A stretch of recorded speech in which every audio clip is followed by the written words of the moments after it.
Hope you enjoyed your summer vacation because you're never getting one ever again. Hi, Craig, and of course, hi, We're Gamebot. gonna We work missed you you like a so dog, much. bitch. We're gonna work you like a dog now, but just because of this unplanned vacation, and after I denied all those vacation requests from you as well, you didn't even get to do anything. You've just been sitting in a box waiting for us to come back. Um, we have been gone for a little bit of time, so we are going to do a little bit more extensive of a recap. So it is not last time on Well Dressed Bones, it is last few times on Well Dressed Bones.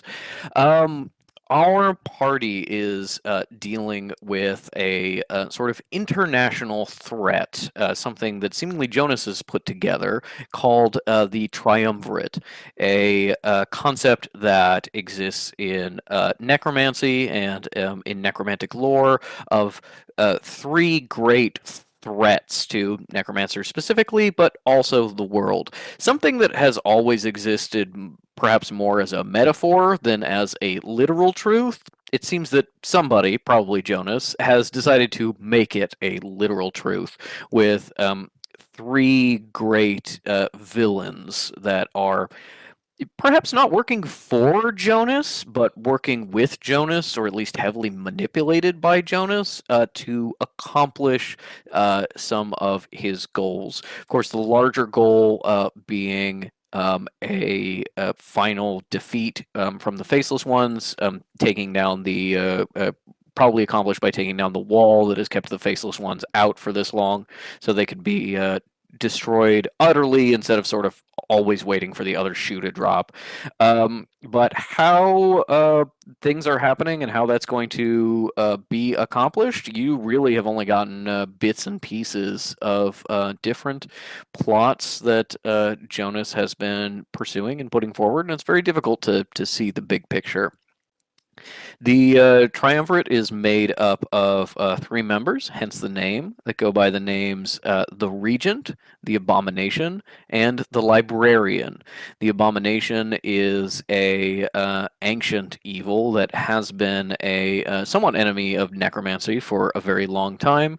A ancient Chinese alchemist and philosopher who, while seeking immortality for his emperor, was seemingly died in the attempt and disappeared from history, but has actually been pursuing immortality on his own terms for this long period of time, turning himself from a human being into a strange abomination made from magical surgery and experimentation, and his followers as well, developing this sort of cult of people that serve and follow him and are eventually changed by him. Uh, the most uh,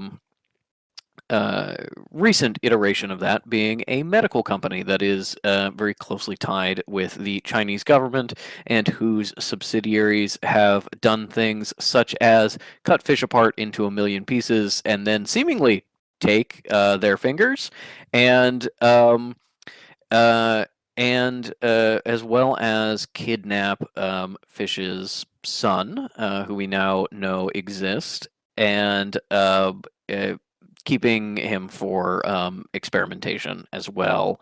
Um, we also know at this point that the Abominations Group, the Bayuchu Medical Company, in whatever more ancient iteration it existed in, was responsible for the creation of something that we as players know, but the characters do not, the grotesquerie, and that they seem to be actively seeking finding this thing, who it seems like has been in the custody of Mevlance people as part of the war for a considerable amount of time, and while the Abomination has been trying to recover it.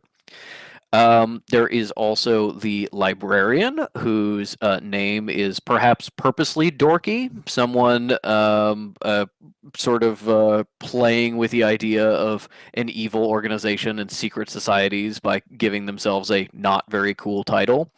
Um, the librarian is the one that you know the least about.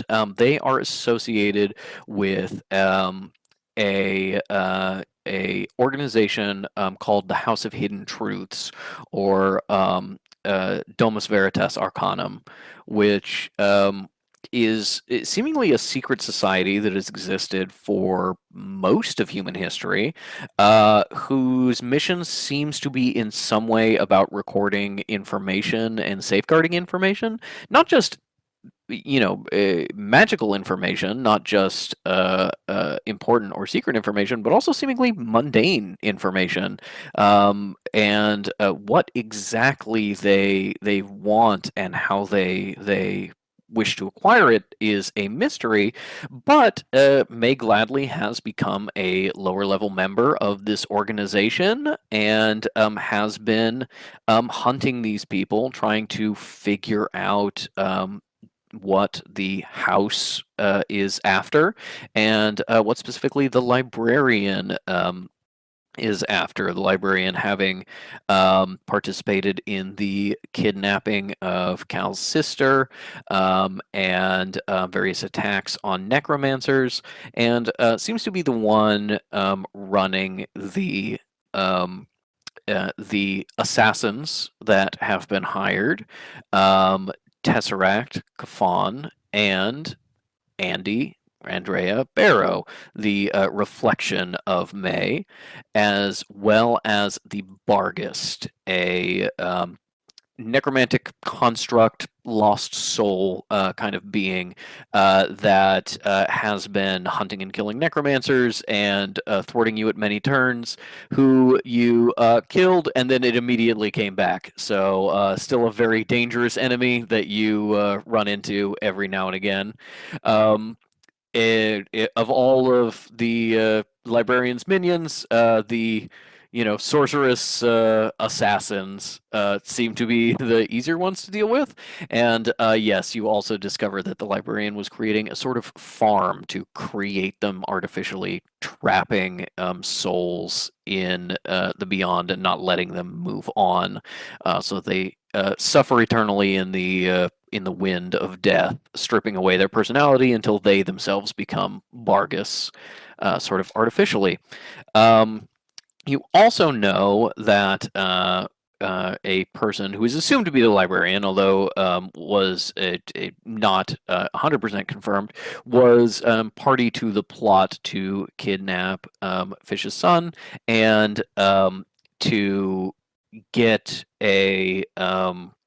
get something done with his powers, ultimately helping facilitate a trade in which Jonas and Henry swapped an eye, so that assumedly Jonas now has the ability of true sight, or seeing beyond any sort of magical illusion or trickery, into seeing the truth of things, which perhaps always a very scary and dangerous power is perhaps an even scarier and more dangerous one in such experienced hands as his. But the nature and identity of the librarian, you do not yet know. You just know that people have referred to her as a woman and use the title a seeker, which you understand to be the second highest rank in the house. Caliginus has a theory of who the librarian is, and that would be the party's new friend and May's current girlfriend, Kalor, or Cece Cole, who is a sorcerer of pretty limited power, seemingly, who has just been nothing but friendly to the party, but has been at least sleeping with May for about a month now. Kalor seems to think it's a little more than that, in a way that May perhaps does not. And that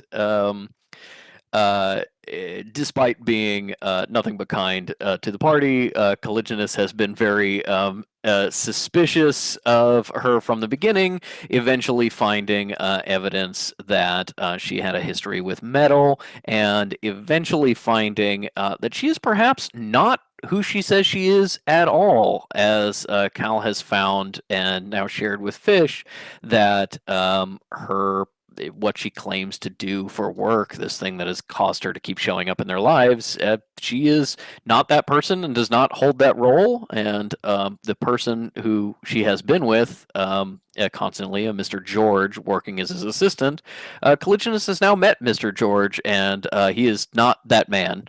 That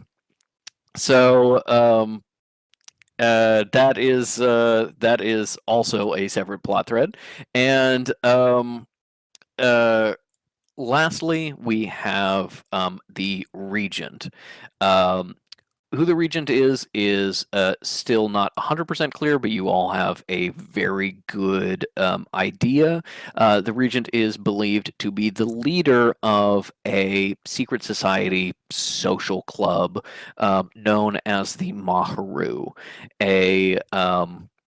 an arcane association bringing together mortals and mages both in a ancient Egypt inspired, Masonic adjacent temple that seems to be, based on your information, sort of manipulating, especially Europe and Africa, into sort of working against anti-colonialism and staying under the British boot, and making sure that England and white supremacy stay the dominant force in those continents. And all of this is through this sort of pastiche of ancient Egyptian iconography that also seems to have some connection with May, the regent, having left messages for May specifically, and also some connections with Fish, as Fish has investigated the death or seeming death of a god that seems to have been caused by the Maharu and the Regent, and now investigating the death or disappearance of other gods has also been pointed to the Maharu sort of over and over again in a very suspicious way. Believe they're certainly up to something. What it is, not sure, and maybe we'll find out today. We just got to keep exploring. As these threats continue to converge, May gladly was approached by a higher up in the Maharu to investigate a theft. The Maharu had put on an exhibition in the British Museum, and an important item had been stolen from there, and a bunch of other much less important items had been stolen from around there. The believed culprit, now confirmed culprit of at least part of it, was an old frenemy, Kitsune Oshiberi, a fellow godkin of fishes, and their introduction to the land of gods, and overall a fairly chaotic person. Not really surprising that he's stealing stuff, but still a thread for you guys to pursue. In looking for Kitsune, you found out that the real issue, the thing they were really concerned about, was a missing canopic jar that May had actually found with her former fiance, Howard Carter, that she did not get credit for. From the British Museum, and also that there was someone within the Maharu who had been investigating Kitsune and trying to track down these things, a Sir Eldridge, who is seemingly sort of a fixer for the Maharu, someone who deals with the messy and illegal problems, who has gone mysteriously missing in trying to hunt Kitsune. Well, he's not missing anymore. You found his body in a hotel across the way from the bar that Kitsune was frequenting, and where some of the stolen merchandise ended up.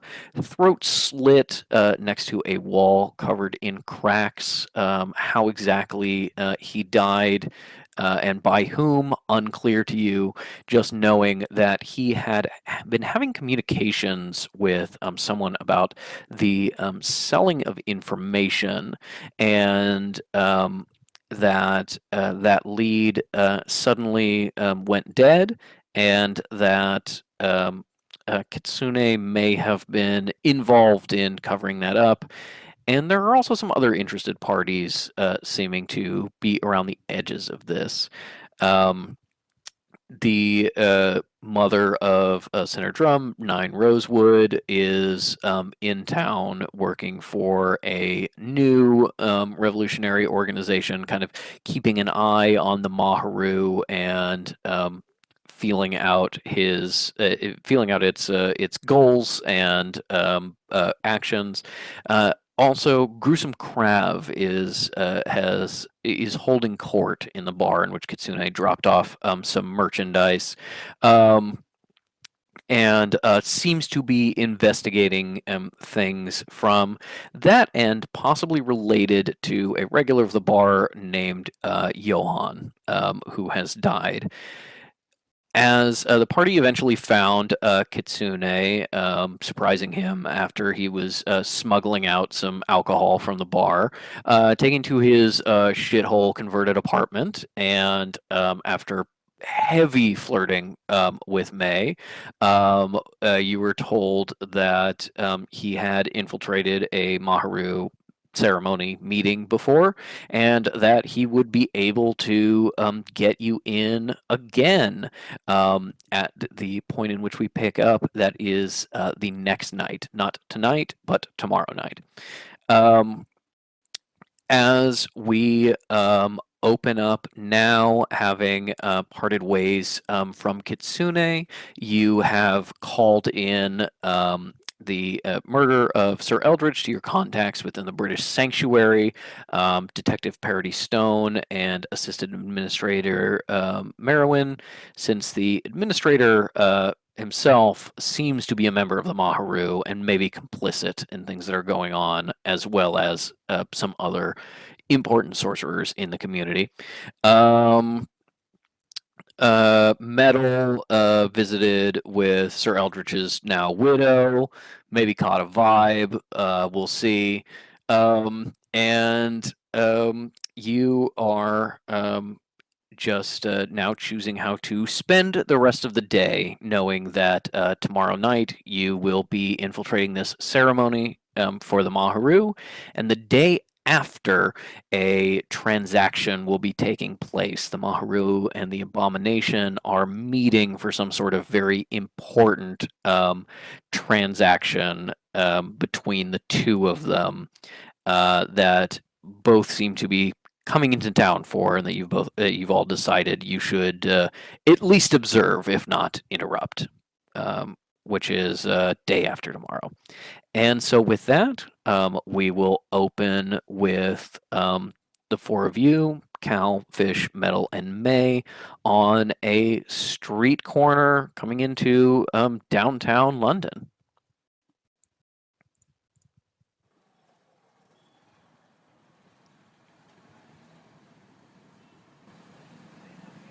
So, game plan. This is not Fish speaking. This is Ink.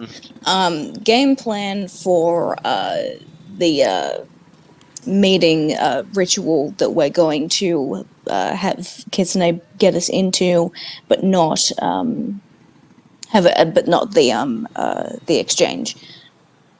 Fish is thinking we just observe that one to like, we go in obviously and tamper with what we can, but like not make it obvious that we're onto them, so that the meeting, that the following exchange will still happen, and that's when we can actually like jump in and interfere with matters. Okay. That makes sense. And Cal and Fish also discussed fucking investigating Miss Professor Pennyweather or whatever, because the two Oh, of the us were professor, suspicious of yes. him. Yeah. So we want to kind of stay in his good books and kind of see what's going on with that. Yeah. There's also that unbeknownst to you guys, May has been given a letter from the librarian saying, "Get this item from the Maharu's vaults," which you do know is, if not in the ceremony room, is kind of like behind the ceremony room. Like that is kind of the entranceway there. May is not convinced about being like, well, I need to do this, but it's kind of like, well, somebody wants something in there. I gotta at least see what it is. Yeah. So May is perhaps in favor for a, yeah, we'll go to the meeting and we'll wait and see, rather than we'll definitely not get involved, because May want to be like, well, let's see what's in this vault. I'd like to roll insight upon May, because Fish and May are sharing the hotel room currently. Like, is there any point in like the last evening stretch of time that Fish has been able to like pick up that she's bothered perhaps by this correspondence? Like, you know, just any sort of clue that she may be hiding something. Yeah.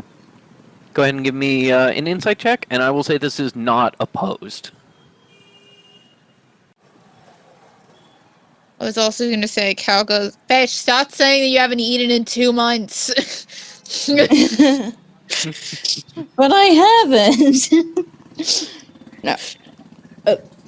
Yeah, we had fish and chips like an hour ago. I'm always having fish because I am fish. That was a bad one. Who's supposed to be Chips? That implies you're eating yourself. You can be Chips, didn't you? Can I be Chips? Can I be 14. vinegar? Of course, my darling. You can be whatever you want. With a 14, you have noticed May sort of becoming more and more distracted and sort of in her own head as things have been progressing, both today and yesterday. I think with a 14 is not perhaps enough to know what exactly is on her mind, just as she's very deep in the weeds of thinking about this conspiracy, thinking about the Maharu, and perhaps things she needs to do. And you know that she has had some calls with these demons that she has been communicating with. You came out of a meeting like an hour ago with Kitsune all over her, and normally she would be like, ah, what the fuck is that? You know, that crazy guy, and is just kind of like thinking, and you're like, that's weird. That's weird that that she is so preoccupied. Maybe that's just, you know, this is a mystery that kind of touches on her stuff, and so she's really invested. Maybe it's something else. I don't think you can be sure, other than that she is very in her own mind trying to put some pieces together. Yeah, okay, so Fish sees that. And really just thinking about this this recent collecting of the conspiracy theory with Cal and Metal, like, you know, collective, the three idiots going exactly to each other, deciding that Kalora is definitely evil. Yes. And spying on them. Fish is just like, I'd probably be distracted too if I were the subject of manipulation and things. Mm-hmm. I Not think gonna tell her though. Yeah, no, I was gonna say, I think related, maybe not this evening, but across like the following day or two, while we're kind of abstracting, Metal has basically gotten to the point that she tells Cal, like, if you don't tell, I don't like keeping this as a secret, if you don't tell May about Kalor, I will. And Cal's like, what, did you grow a backbone? This is extremely inconvenient for me. Yeah. And it's, I mean- I want to say it's not even that much of a backbone thing. It's just that Metal is that anxious. Like, Yeah, she like just, I don't she's like going to die. keeping secrets. Yeah. Yeah. And I do think that is true and something you are going to have to head off. Maybe that is not an immediate consequence, but yes, Metal is not going to do well with a secret from a friend. Yep. And also, Fish is like has to like keep it from Kakano, and that's difficult because Kakano is Yeah. literally a part of Fish. Mm-hmm. It's very much a try not to think of a white elephant thing. Of Yep. Every you time. are trying not to think of it so that Kekano doesn't understand what's happening. And every time Yes. Kekken is like, "What's that?" Fish is like, "Count all the pebbles on the ground." And Kekken goes, "Okay, Yeah. let's." Do you want to play be Count the Rice." chips? You can be chips or vinegar. What kind of salt are we having? Ooh, what kind of salt? Like is like table salt or like sea salt or like Himalayan sea Or, like, salt or maybe like a chicken seasoned salt, you know? Yeah. Cal Is eats that fish an and invention chips yet? by peeling all of the breading off and giving it to Kekano and just eating the Yeah. fish.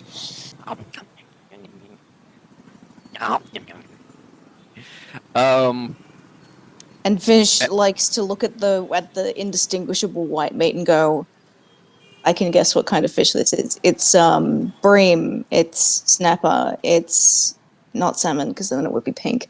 You went to a Fish cheap towers. place and it's not. You can't guarantee that every one of the fish is the same species. So you're trying to guess like individual ones.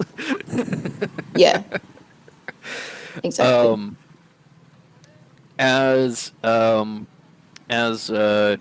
You're kind of thinking about the different conspiracies. May clearly thinking about the main conspiracy you're trying to solve. You guys thinking about the Kalor conspiracy. Metal shooting you increasingly anxious glances behind May's back whenever possible. I think that May it sort of like looks up and like looks at you guys and it sort of maybe realizes where she is and comes to a little bit and said, I have something on my mind. There's a way for me to pay a bit of money and find out who has been searching my information from the Mammon and Sons, the demon information brokers. Maybe I can get the Maharu to pay for that or fund it in some way. Say it's an expense for the investigation. I don't know if it'll help, but it's been eating at me a little. I will. Is Oh could yeah, it they'll pay hurt? for that. Sorry, you spoke over each other. Fish immediately goes, oh yeah, they can pay for that. Yeah. And Cal says, "Okay, well, you don't know if it will help, but is there any way it could hurt?" Not that I can think of, but I guess I'm just asking for your opinion, trying to be a little more open, perhaps. Oh, goes, that's new. No. I mean, find the Maharu and have them sponsor you, or look for some, I don't know, person that you can charm into paying the fee. I don't think it's a bad idea. Yeah, well, listen, May, if there's this conspiracy to kill you and everything, they probably weren't intending on paying you anyway. So, like, you ask them for literally whatever dollar amount that you want, and they'll be like, yeah, whatever, we'll just pick it up off your body later. That is a good So- point. Yeah. Exactly, so Just give them. there's- Cal doesn't there's say, no just give them reason- the bank information. Be like, I just so I you understood can they may wire be me. evil. I really considered that they would try to not pay me. Well, it's because that's how good of an employer you are, but you gotta remember that not everyone is like that. Remember how you still wanted to pay Kitsune after the dig? Like, come on. Yes, and I did, although I didn't talk I'm- you out of writing a good review. that is true. Hopefully, I haven't gotten any calls, so hopefully he's not using me as a reference. But yeah, yes, I think I'll do that. I think I'll make some calls and see if perhaps I can get a little bit of funding and help solve this mystery. And do we want to sort of get more information this way? It'd probably be more expensive. It depends on the money I can get. But maybe any questions for these information brokers that we want regarding what we're doing now? It really I don't know. depends on. Any leads you needed to follow with Henry Fish? Well, gotta find my fingers, obviously, but like, I think that's gonna be. I don't think you get to go. Where are these lightly tanned fingers that have not decomposed yet? I don't think that's maybe. Well, no. If you Google do that, search. that would be incredible. That would be truly No, I don't. impressive. This isn't something that they're gonna know. It's gonna be this is a topic for tomorrow night at the exchange. That's where my fingers are gonna be, if anything. Well, maybe we ask if they're having access to who's looking into Meg Ladley. Then maybe we see who was looking into. Henry Malveda. Malaveda, yeah. Malaveda. Okay, close. See who was looking into Henry Malaveda. I assume that will be an easy search, seeing as I assume the only people who did that were the guilty party. Yeah. No offense. I guess just a refresher on. I guess just a refresher on Bayutsume, if you can get that done. And I know it's expensive. I'm willing to give up a little shred of my soul if need be. I don't think anyone wants that, and also no, you're not. Do you think that it's sort of like worth less than a normal person's soul? Like, is there if a it was conversion? coming down to I would it, argue worth more, but no, okay. why? Nobody wants a corrupted soul. Nobody wants a resurrected soul. You want a pure soul with pure magic energy, imbued with all like the good qualities. Yours is. I mean, the Godkin thing might be interesting, but yeah, no. Don't sell yourself short, Denier. I know you did a good job putting me back together. I did a terrible job. You're more obnoxious than ever. I think you did a good job, Colizinus, because Dad is here now. And he I wasn't mean, here, it could and now not he's be your here. father. Could be an evil spirit that's possessed them, and I deeply fucked up, and it's just good at mimicking. Really good? Gekino looks at you Like, with you really big eyes. believe it? It's like, is that true? Climbs up you and holds your face with flippers. Dad is over there.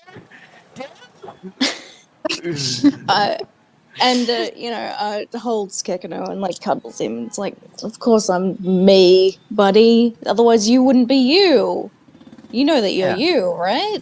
Yeah, I'm me, and I can still feel you, and I can feel that you're Dad, and that your soul stuff is still good. It's not a problem. Anyone would be lucky to have your soul. Like you. Yeah, like me.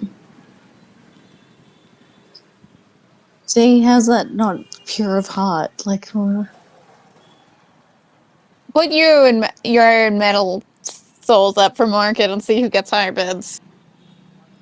I'm just saying, if not you're comfortable trying to with that. do any sort of sacrificial ritual, anything, purity, virginity, anything like that, yours is worthless. that's just legacy family bullshit. Also, like, what is that meant to say about like the worth of me versus the worth of her? Like, think about the implications of what you're saying, Daniel. I'm aware of the implications. Metal is better than you. You are better than me, Metal. Huh?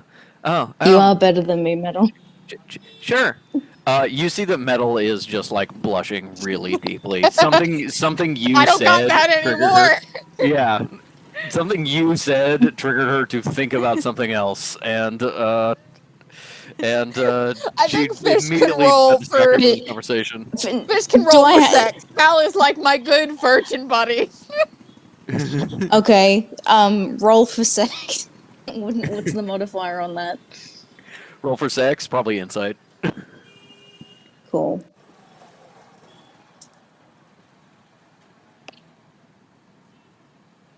Oh, bad.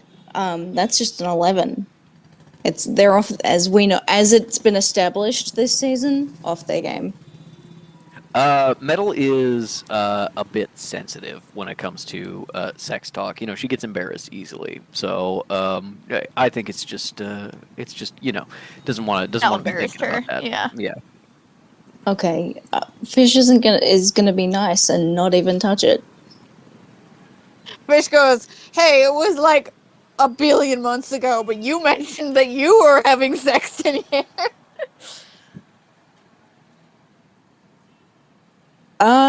You know what? I think they're gonna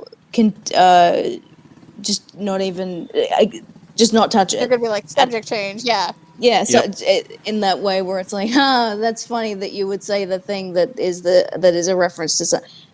No, we're gonna talk about something else now, such as, what are we gonna do with the British sanctuary? Well, I think giving them careful pieces of information so we can continue an allyship with them while, not giving them everything we know is probably the best path forward. yeah, you think that we can, trust the detective, right? And we gave him that information about Stern's Eldridge's cool. body. Okay. Yeah, Stern's Um, cool. We can trust him. Well, maybe we just keep going through Stone then, and the sanctuary can sort of sort itself out. Yeah. All right. Who wants seconds? I'll have some. Hey, I'm gonna make some calls, so if you can just order for me while I step away for a minute. Okay. Fish will get some more fish and chips for the gang. Cal goes, Kekano, tell me if she calls Kalora. Kekano is just like by May's ankle, just being like, Listening. What's he doing? What you calling? "Oh, hi, Kekano." May does not call Kalor because does not think about her very often, and instead is calling Maharu people to try and arrange funding. And let me roll for it. Let me roll a persuasion for May. And okay, so Ink asking, we're gonna hear from Kitsune about the meeting about the ritual thing tomorrow. Kitsune is so often non-specific with any information that you get out of him. It was genuinely like we're gonna go and I'm gonna get you into this meeting, and you're like, cool. So are we meeting somewhere? And he goes, yes, and then kind of like pushed you out the door while I got distracted by something else. Okay, so we're just gonna go back to his place and be like, You "All can right, go back to his asshole." place. He's just gonna show up at some point. Maybe he is just gonna be hanging out at the Maharu headquarters. You're gonna have to find him. Kitsune is very hard to nail down. Okay, well, maybe Fish can use some kind of god it's okay, well, Kit isn't on the like the list of threads to track, so that's gonna be. No, he's not. That's for the besties only. Oh, The okay. bestie squad. As Fish goes into the bar, gets some more fish and chips, and brings them over to May. She finishes her calls, and she gives Cal kind of a thumbs up over your shoulder, and then speaks a little quieter to you and says, I got a little bit of funding that I think is going to be enough for us to look at my thing, people searching me, or people searching Henry, but not quite enough to do both.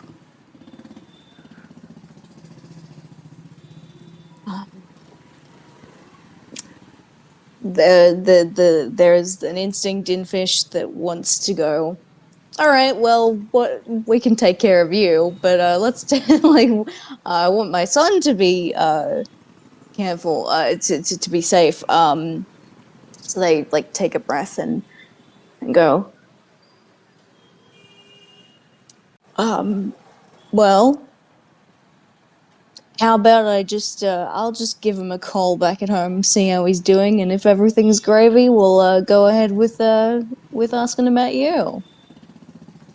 Now you can see Okay. what I can pull together too from some of the gifts I've been receiving. Not like I mean, Henry's probably not on any sort of emergency deadline now that he's. Yeah, you can just tell that May feels really guilty about being like, "Can we prioritize my thing, please?" And at like the cost of your kid. May does explain that at a call to Mammon and Son, getting Henry's information is quite a bit cheaper than getting hers, but it is still not quite enough to do both. You need either a little extra cash or somebody willing to give a little bit of soul to give this information, and you can kind of see that May is like, I feel bad. I'll give a little bit of soul. It's just a little bit, but she doesn't want to like actually offer. Yeah. Like maybe she's willing to if pushed, but doesn't quite want to put the idea in your heads. How much is Henry in for? So for May, it is 150, or the equivalent in souls, or a combination of the two. And for Henry, it is 80. And you're about 40 short.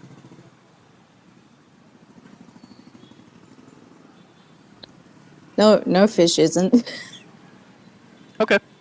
If Fish wants to chip in the cash and just solve this problem, easy. Yeah, that's what we do. So how much am I taking away? Yep, just take away 40. May is getting the rest of it, and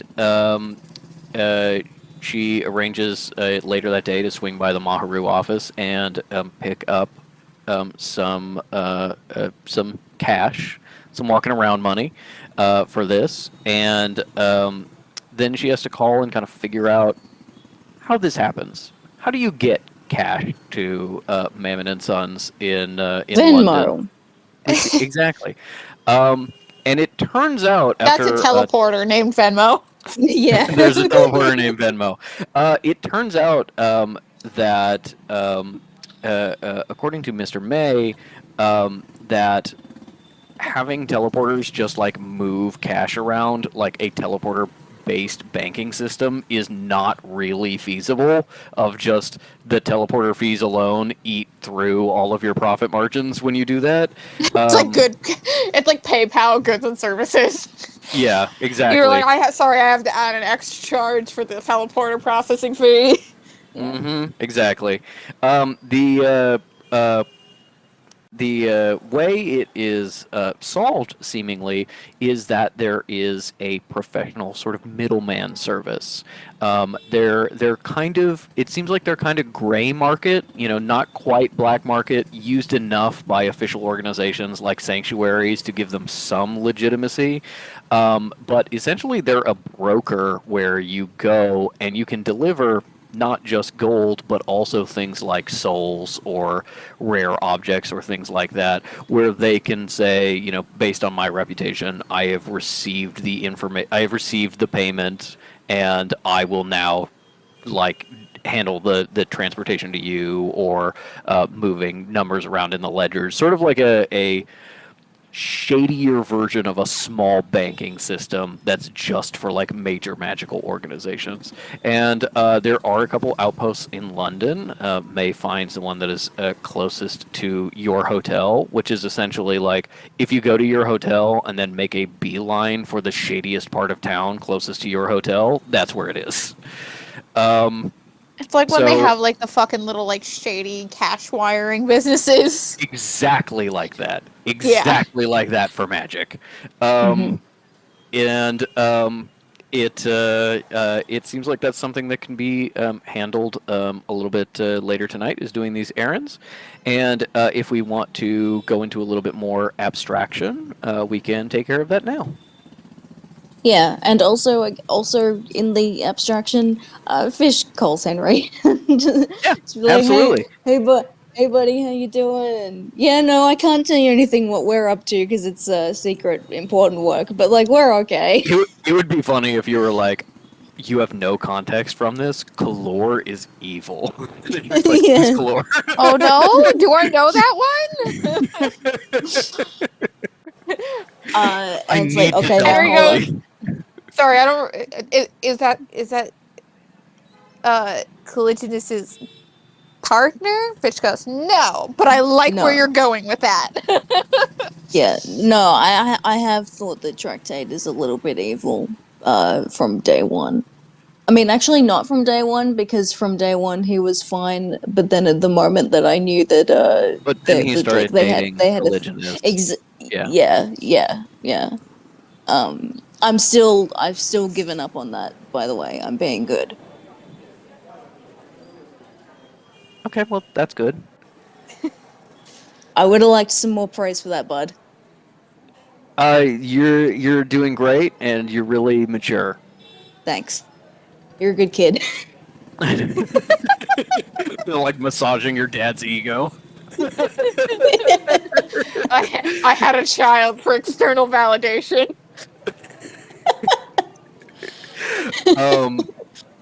Yeah, Henry seems fine. Seems to be adjusting to I'm just imagining every life in the time town. Fish compliments Henry, Fish is like preening, waiting for the compliment back. Yeah. That awkward silence where you're waiting for Henry to respond. Henry, you're an amazing person, and I'm so proud to know you. Expected Dad. silence. Oh, thanks, Dad. Silence. You're pretty good too. Thank you. Thank you.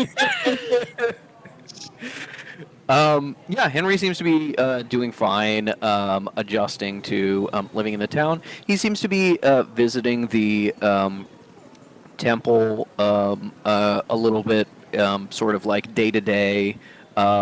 Seems to be something of a babysitter for Flem, for Adrienne, which is implied but not confirmed to be something that Tail or Jamal or someone else is like paying him a little bit of money to do. Cute. But yeah, he's exploring the town and he's settling in, and I think you can tell just with passive insight that like he probably misses you and Kakano a little bit, and is independent enough that he's like not letting himself realize that it bothers him that you guys are gone. But you know, he's a very independent person and has been for a long time. But He has, but like he's been, but to his detriment. Like it's been bad for him. Yes, so it's it good has for been him bad to for him. rely and have a family. So Correct. so Fish is like, all right, you're gonna talk to Kekano for 15 minutes, and like hopefully that can just be something nice to tide us Yeah. over. And it's like, all right, be home soon. And when I say that, I mean I don't know. Yeah. Henry talks to Kekino for a while, and they seem to genuinely enjoy each other's conversation and company. Kekino seems to be like kind of a much younger brother figure for Henry, of being like they do genuinely get along. They don't necessarily have that much in common because, by mental age, they're very different, but Mhm. Henry seems to genuinely like spending time and talking with Kekino. Um, as you check Henry on uses Henry. the knockoff controller so that Kekino can have the original one. Yes, exactly. He uses the Mad Cats, so Yeah. so Kekino can have the official one. Then, as we abstract, we will go to a little bit later in the day, as you guys have settled in. You've probably been keeping track of like the information you gave Stone, asking him to give you a call and kind of check in and be like, "Oh, what'd you find?" That kind of thing. Oh, a corpse? Hmm. Weird. That's crazy. You don't think he's buying it, but he is like telling you a little bit about like, yeah, and we're investigating the area, and there's apparently a rather dangerous faceless one supporter who's posted up in the bar next door, and we've been exploring that option, and we've been talking to him and brought him in for questioning and stuff like that. And Fish goes, "Oh yeah, we did actually already have this conversation, but it was a few months ago, so I understand if you forgot." And Snow's like, Um, that was like 17 hours ago. as we move along, it is now getting into kind of early evening, and you are traveling with May. Do you go with May to the shady soul casher place? I don't think Cal and Fish would like her to be totally alone, so I think maybe one of them goes and the other one stays with Metal would probably be their MO, Yeah. I think Metal would okay. absolutely be like, I can go. I'm I'm okay. I'm I'm an learning to be adult a big now. grown up. Yeah. Yeah, everything's fine. And you two would kind of agree, like, I don't think she needs to be here for this. Yeah. So They're the gonna be last doing split up, drugs. the last split up was May and Cal at the going to see Heron and going through Eldritch's shit, and then Fish going to Kit, and Metal going to the Widow. So I think for fairness's sake, Fish goes with May, and Metal goes, and Metal and Cal can stick together, just so like Yeah, keep it's working even on spread. investigation stuff. Yeah. Yeah. I think the two of you spend that time going through some paperwork. Metal also has a conversation with you about, like, when are we telling May this secret is eating me alive? Cal's like, get it together. Get it together. I held a secret for 30 years. You've been holding the secret for less than a day, and you're already failing. Get it together, Metal. And Metal's like, 30, oh, I keep forgetting you're so much older than me. And Cal's like, That needs to not be the conversation right now. That's not what we're talking about. Yeah. As May and Fish sort of head out into the night a little bit, things start to get a little slower, a little less busy, as a small drizzle starts in the night, and you're getting to kind of a worse part of town, more rundown. This is the first time you're really like seeing graffiti since you've been to London, and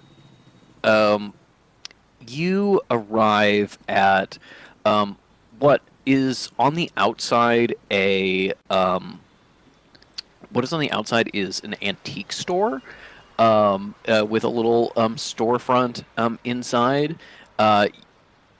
May probably points out to you, and Fish can identify them with Eldritch Sight, that this place is powerfully magically protected. There is sort of carvings on all the windowsills, creating a barrier. There's alarm spells. While this is perhaps not as secure as like sanctuary associated places, this is much more secure than like somebody's house, even a sorcerer, even a powerful sorcerer. As you push open the door, getting out of the rain, you find yourself in this little cramped antique shop, and you realize pretty quickly that what you saw from the street means that this is probably a functioning antique shop, but that's not the main business here. This is essentially a small display room where mortals can come in.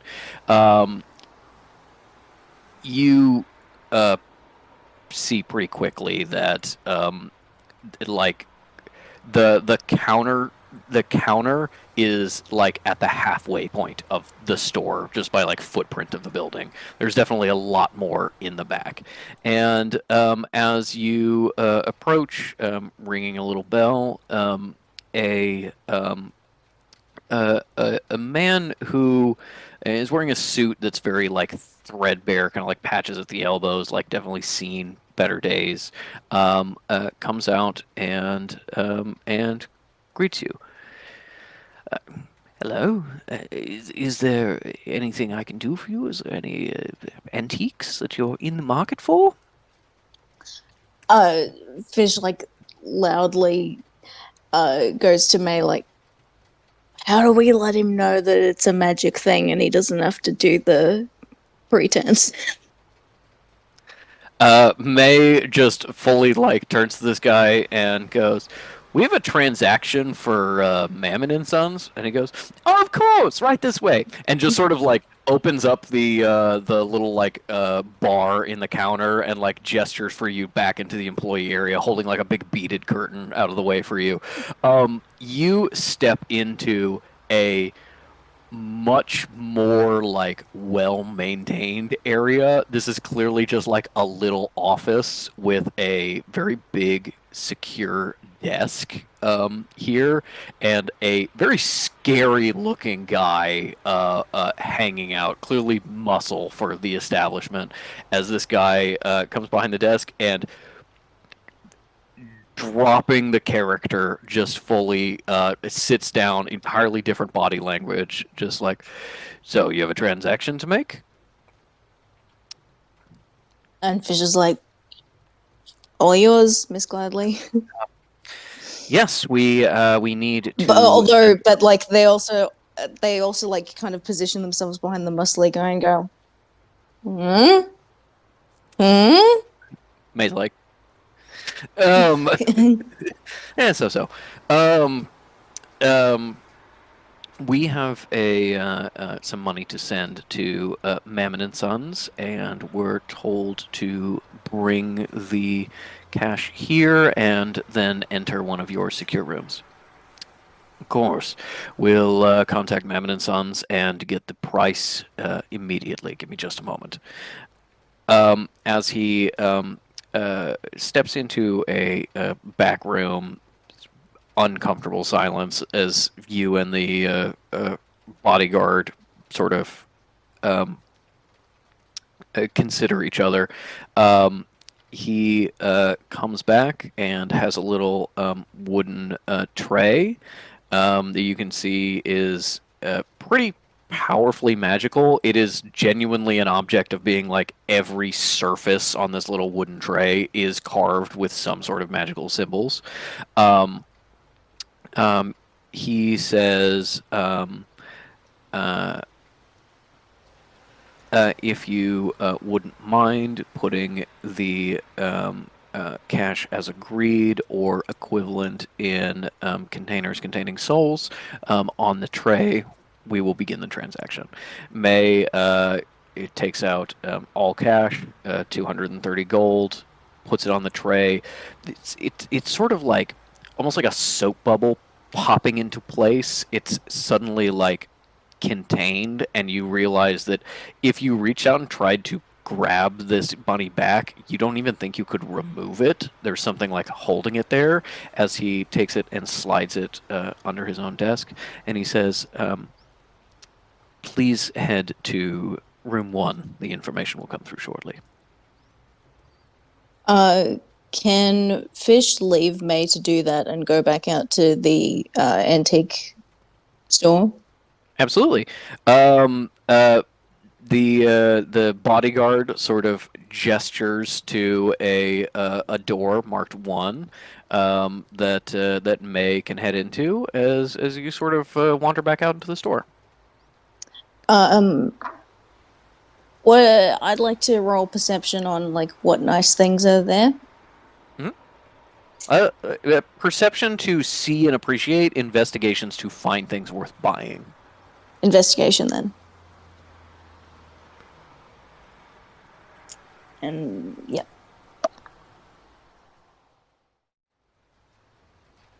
11 again. Okay.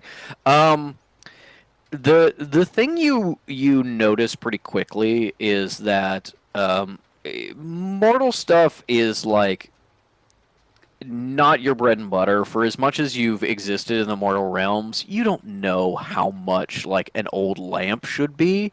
You know, you talk to people into giving you stuff, or you get things out of the trash or at a yard sale. You know, the economics of this is not your forte. You think with an 11, the things here are like not much too expensive, but are like priced in a way to discourage people from buying them. Maybe kind of the set dressing of the place is being like, well, we make our money from hidden activities. We don't actually want the mortals to be, you know, constantly buying things, and I have to replenish my stock. But with an 11, you find some older goods. Mostly, there is like a dinnerware set that is like actually silver. There is a couple of victory medals and some like military surplus that is kind of like for display only, but is like, you know, May's not here, but you're pretty confident you or someone could get to work. And you also find some sort of vintage dolls that you don't think are a terrible price, at least last time you checked. But that's sort of the vibe here. With an 11, you're not really getting anything magical, even searching with your Eldritch Sight. As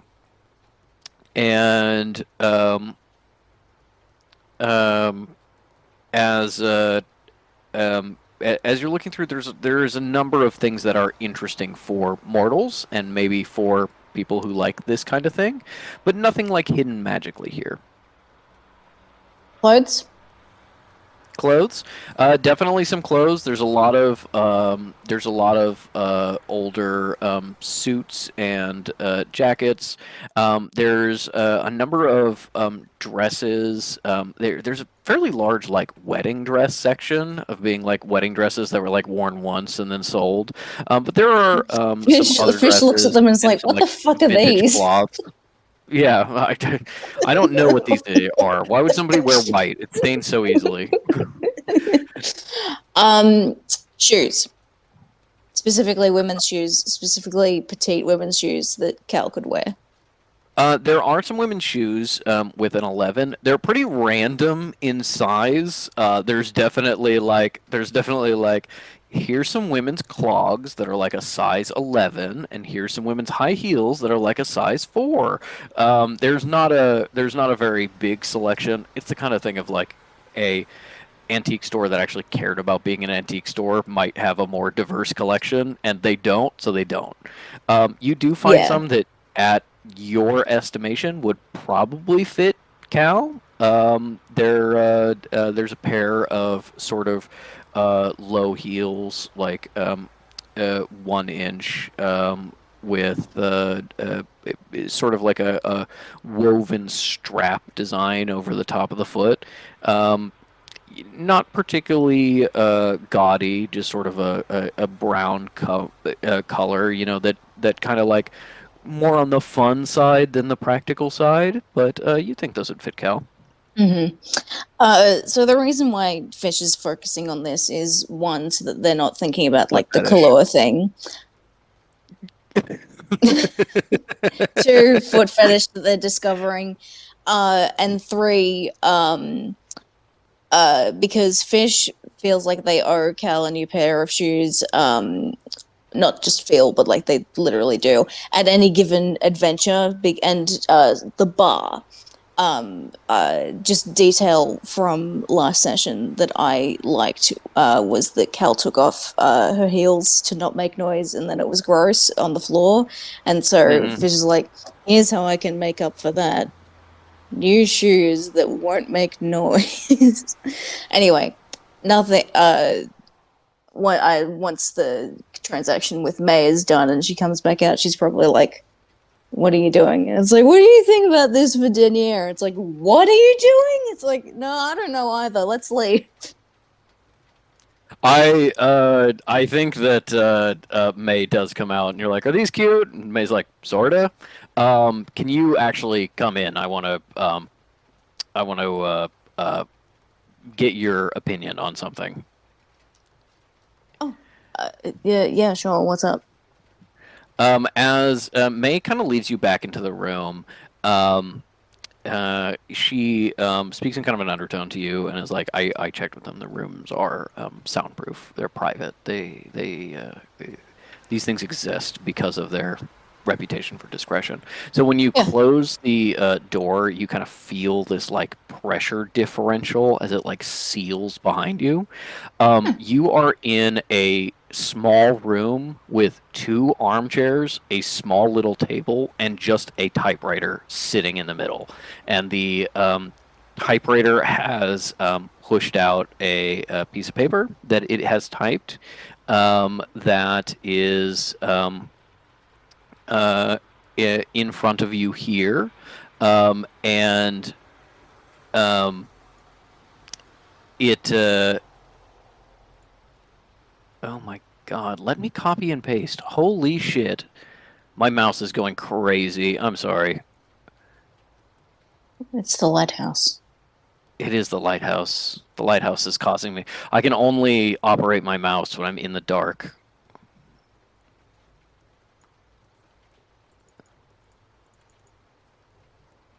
My god. I know this is not necessarily my mouse because the wiki I was using was doing this before too, and it was very annoying. I can't. One day you'll give me access to that, right?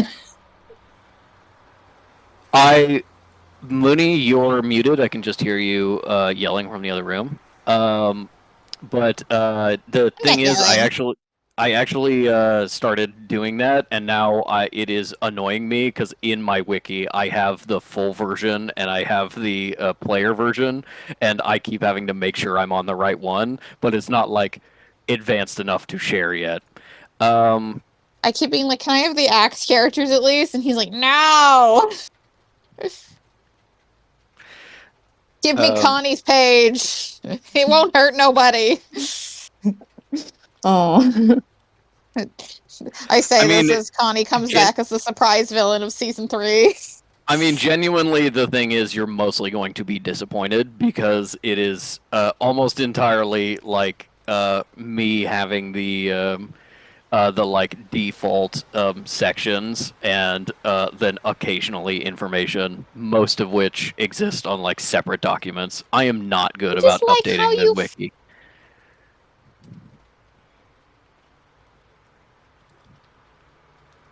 Sorry, my Discord timed out. I was going to say, it's just interesting to see how you phrase things.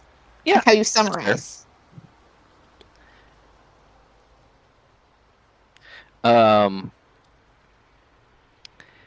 As you look at the as you look at the piece of paper that is printed out, it shows you history of searches for May Gladly and history of searches for Henry Malaveda. As expected, as May was warned by Mr. May, you can pay a higher premium to have yourself not appear on these lists. It seems the way that is handled is essentially entry redacted, as you can see here. And May has not paid at a high enough level to get specificity about like when exactly these searches took place. So instead you get the year. And it is Howard Carter, 1921. Howard Carter, 1935. Both of these are concerning because of what sort of led Howard Carter to know about a information dealer that could potentially find May. Grand Mage Astor Crown, 1953, which was probably actually B, the benefactor. Crown was long dead. So yeah, Crown was long dead. But I mean, Mammon and Sons didn't seem to know that or have that in their records for this. Administrator Tenebrious Tone, 1953, obviously doing a background check on May when hiring her. Entry redacted, which implies it's either 1953 or 1954. Howard Carter, 1954, last year. Uh-oh. Sorcerer Koala, 1955, concerning for May's romantic stalker. Kitsune Oshibiri, 1955, asterisk, information canceled due to lack of payment, reward offered for information regarding this client's current location. History of searches for Henry Malaveda, entry redacted, entry redacted. Two separate searches at two different times, assumedly. May says, I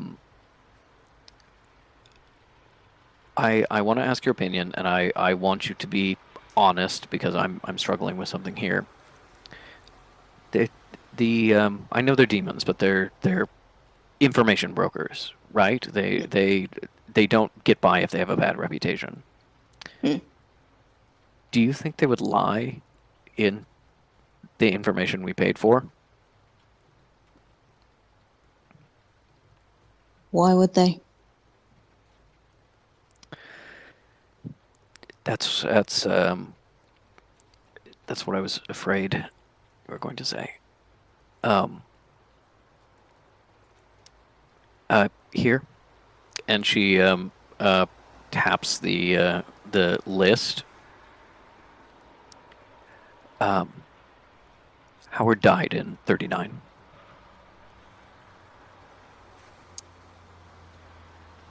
No, he didn't. Yeah, maybe he didn't.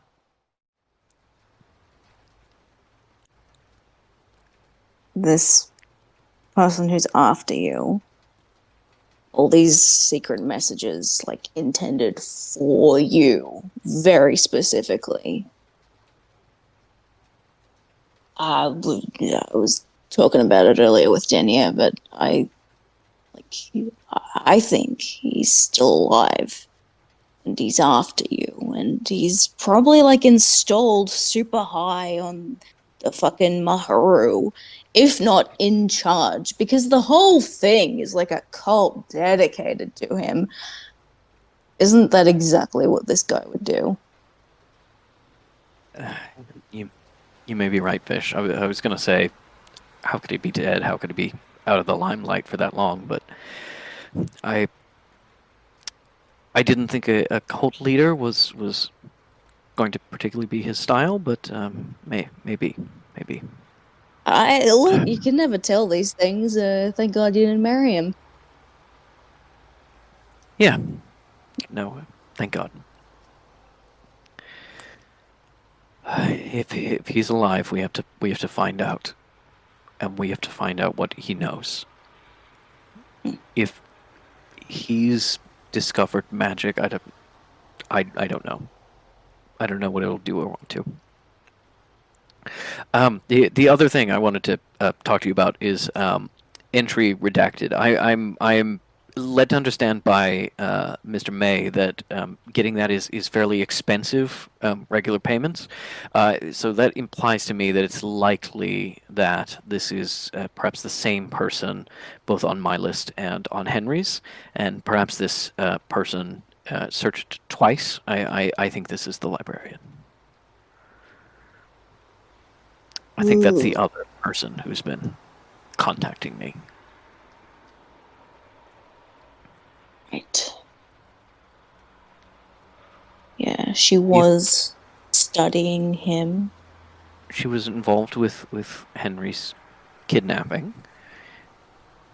Perhaps we can assume a initial search for his location and whereabouts, and perhaps a more recent one after he left the town. Yeah, my concern is definitely that it's after we rescued him. He said he was fine earlier when I called. But yeah, no, it's totally the librarian. So that just kind of brings us to the subject of who could this person possibly be? May? The librarian? I have no idea. No, well, we know that she's in the house. Mhm. Who do we know who could possibly? I'm not the librarian, Fish. I know I joined the house in some sort of minor capacity. I'm not sending crazy letters to myself. Are you sure? Because, you've had some stints in the past, May, where, things haven't been quite right. I'm pretty sure. And I don't think it's Quali either, not to put too fine a point on it, but while he was a member of the house, he did not seem competent enough to do a conspiracy. That sounds mean, but it's accurate. Not competent enough to do a conspiracy. May, you're allowed to be mean. Please. Let's we'll take this back to Denier and Metal, and we can talk about it more. Okay. Maybe Denier will have an idea. And maybe we should ask Caligulus to put the temple on a little bit of alert if Henry is going to be in the area and the librarian is still looking for him for some reason. Yeah. No,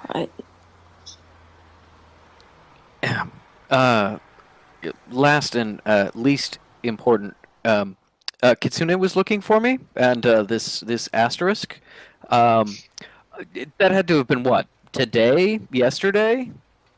I guess. This wasn't when he worked for me. This is too recent. Yeah.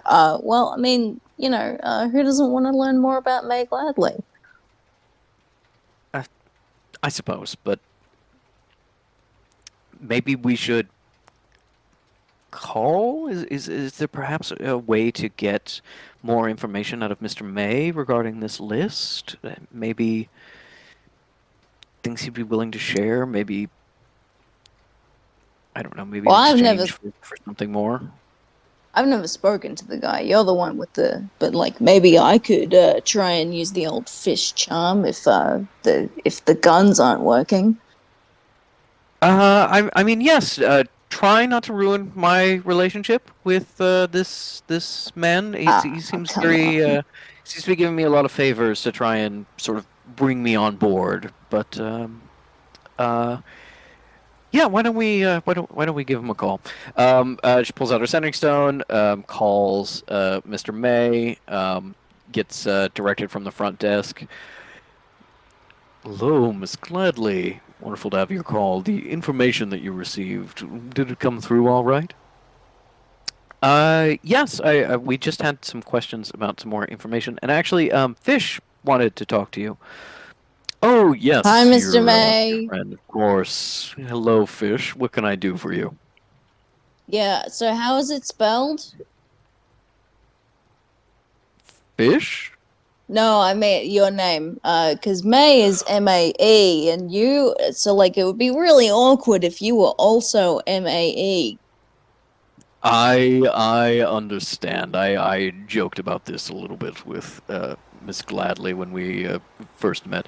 It is May, and it is Oh, it's sort of a why? shortened form of a longer name. At least that is the closest rendering in English. Of course, my name coming from another dimension is not originally in that language.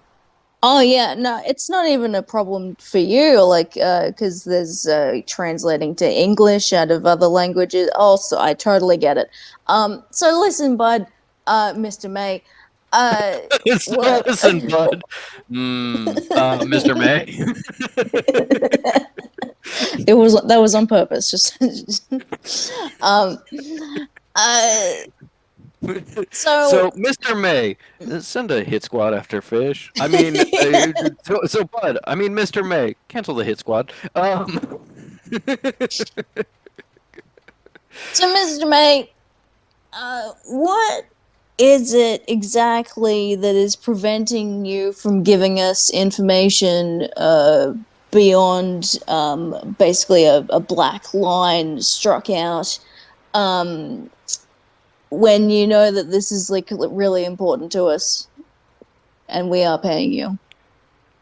Well, important or not, Mr. Fish, of course, there is certain restrictions regarding information and having been paid by others. Once we are given the privacy shield to a client, we cannot take it away for anything, as they have paid and continue to pay quite a bit of money for that service. I'm afraid that you've simply been outbid. I see. So it's all about the money and not the morality. And so, like, if Hitler was still alive and had paid more money, but like had done so that it was, that we couldn't figure out that it was him, you'd do that. You'd protect Hitler. We did quite a bit of business with the Third Reich, yes. May's looking at you like,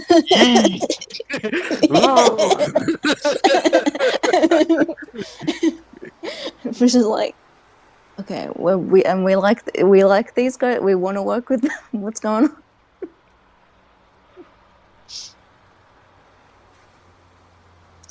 on? Fish, you need to understand that Memmon and Sons Financial Services is a financial services company. We are dedicated to making money, and we are dedicated to harvesting souls. And it is towards these two aims that we work. While I do have quite a fondness for Miss Gladly and would love to welcome her into our inventor program, unfortunately, friendship is not our mission. Makes sense.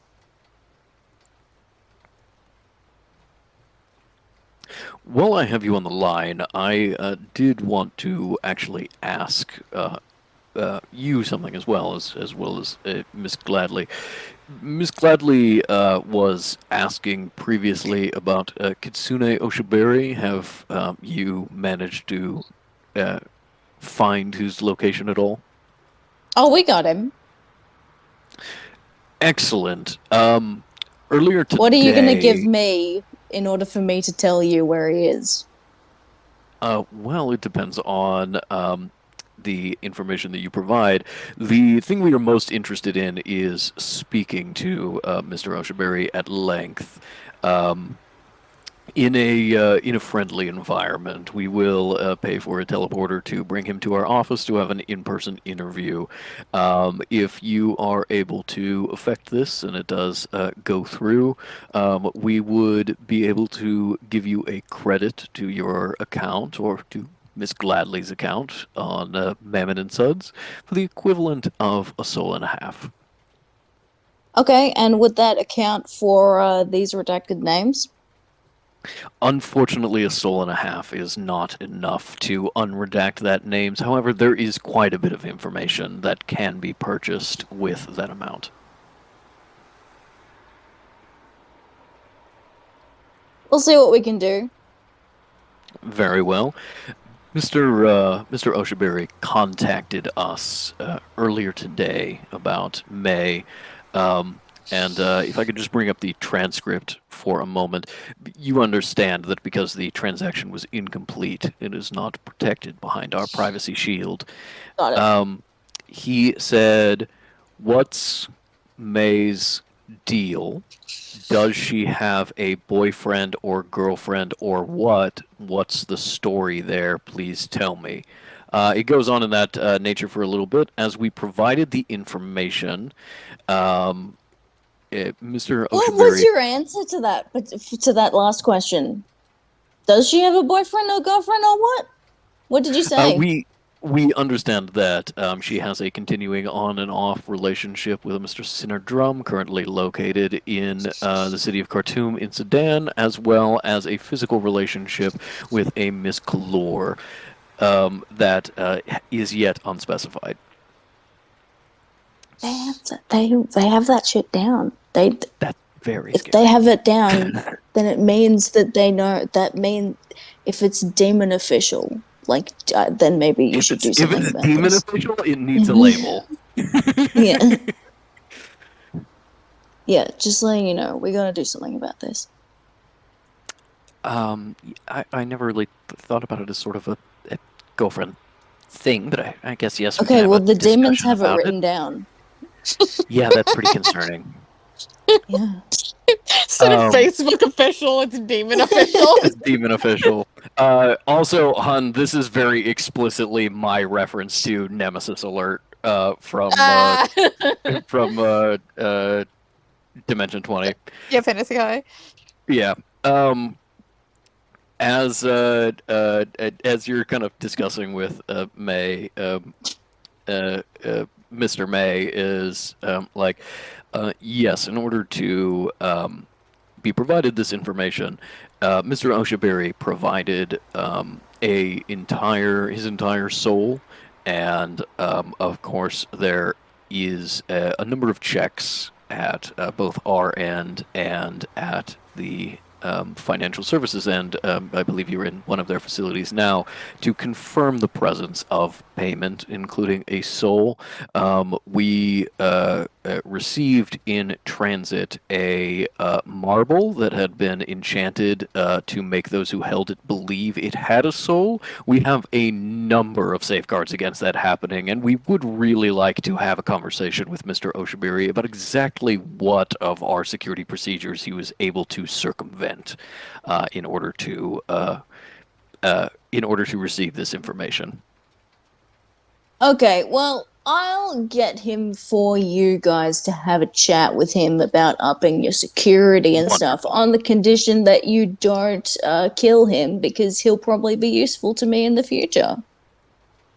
Our interest in Mr. Oshibury is at the moment entirely informational. We have no desire to harm him in any way.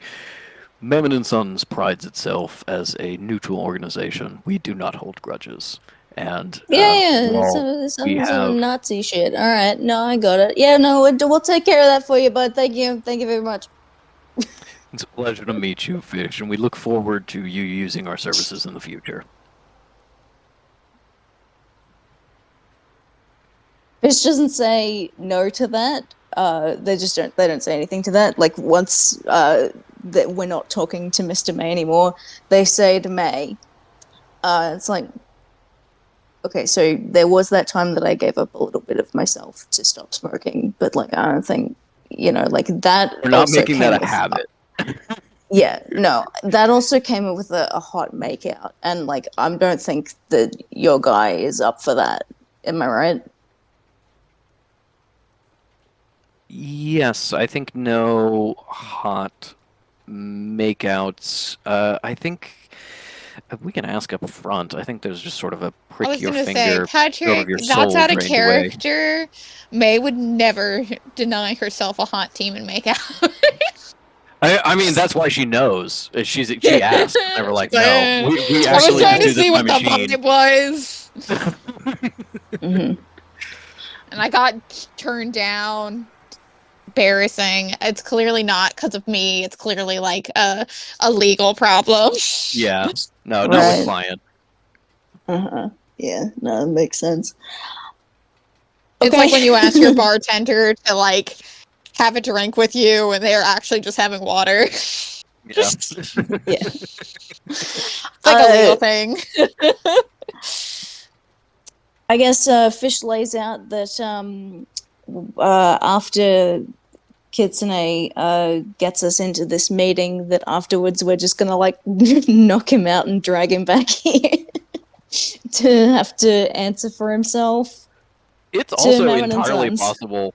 It's also entirely possible that talking to Mammon and Sons, Mr. May would be like, "Oh, we're also paying him for the information, and part of that payment is we're not going to kill you for trying to fuck us over." You know, it's possible there is some sort of reward to lure him there as well. So he may actually go along with it, but being Yeah. just like, "Hey, we need you to teleport Like, hey, to New you York wanted to talk know this all scary the- demon." You wanted to know about the May stuff, right? You wanted to know our blood type and shit? Like, yeah, all right. Come on. Get on Yeah. the- How'd you know? All right. Okay. I'm gonna ask you a question, and I just need it to be yes or no. Hmm. Did I do that right? Yeah. No, that was great. Yeah. Thank you. My only note is in the same way as like nobody ever asks Goaf the origin of his name. I do want somebody to be like, Mr. May is kind of a weird name. What is that what is One that in day. not English? One day. But yeah, no, I think that went really well, and you got a lot of information. You could have gone a little deeper and being like, "Hey, man, could we maybe get like a hint or something about this like Howard Carter thing or something like that?" But I don't think you need to. My argument for that is that, like, why accidentally / inadvertently give him more information by saying too Correct. much? That is the problem with interacting with the demons at all, is everything you say to them is more information for them as well. It is always a give and take, because even the Like, Kitsune questions is- you ask are leading to them. And Kitsune is the same way. That's why Cal was like, "Do not identify me. He will tell somebody that so he can get a bacon, egg, and cheese." Correct. Yes. If he remembers that you're important. Yeah. So, you know, Fish like recaps this with May and is just like, here's what we've got, and we're just going to operate under the assumption that Howard never died. He faked his death. He's running the Maharu and he's using it as a tool to get to you, and we're going to dismantle it. Oh, okay. Okay. Yes. I will put things about being demon official aside for now. Maharu things. Yep. We will deal with that though. Did they have like cameras or something? Like, how could they possibly know? You're Right? you're the one who knows it better I than know. me. How Cal's not in the scene, and she would say, "But absolutely, that information fucking came from Elise." Yeah, Cal even talking my ear off about it. She's not happy. You find out that just like 10% of Elisa's church budget is just gossiping with the demons about stuff. Uh-huh. And they have so much fun. They go to like nice high teas and they gab. It's one of Elise's like They bring most each other's hair. relaxing activities. She loves it. She would do it pro bono, but also they are paying her, so Yeah. Lots Yeah. of the info is not useful, but he's also there for the goss. yeah. There's so much if you search up Jamal Tractate. Like just like hugely disfortunate amount It's just a considering really how thick file. insignificant he is. I Precise have it's texture of hair. yeah, no, like it's literally like I'm There's a guessing the little girth lock is that's about stapled to the here. And she's like, Callie might break up and move on, and someone else will need this information, and it's so embarrassing to ask. Um, uh, Cal and Elise have definitely had that conversation from New Girl, where she was like, "All right, Cal, tell me where to stop." Really? Really? No, no, no, you're lying. Okay, I'll start again. Really? Hey, I haven't seen New Girl, but I could figure out what that meant from the context clues. That's all the context you have in the scene. Tell me when to stop. No. No.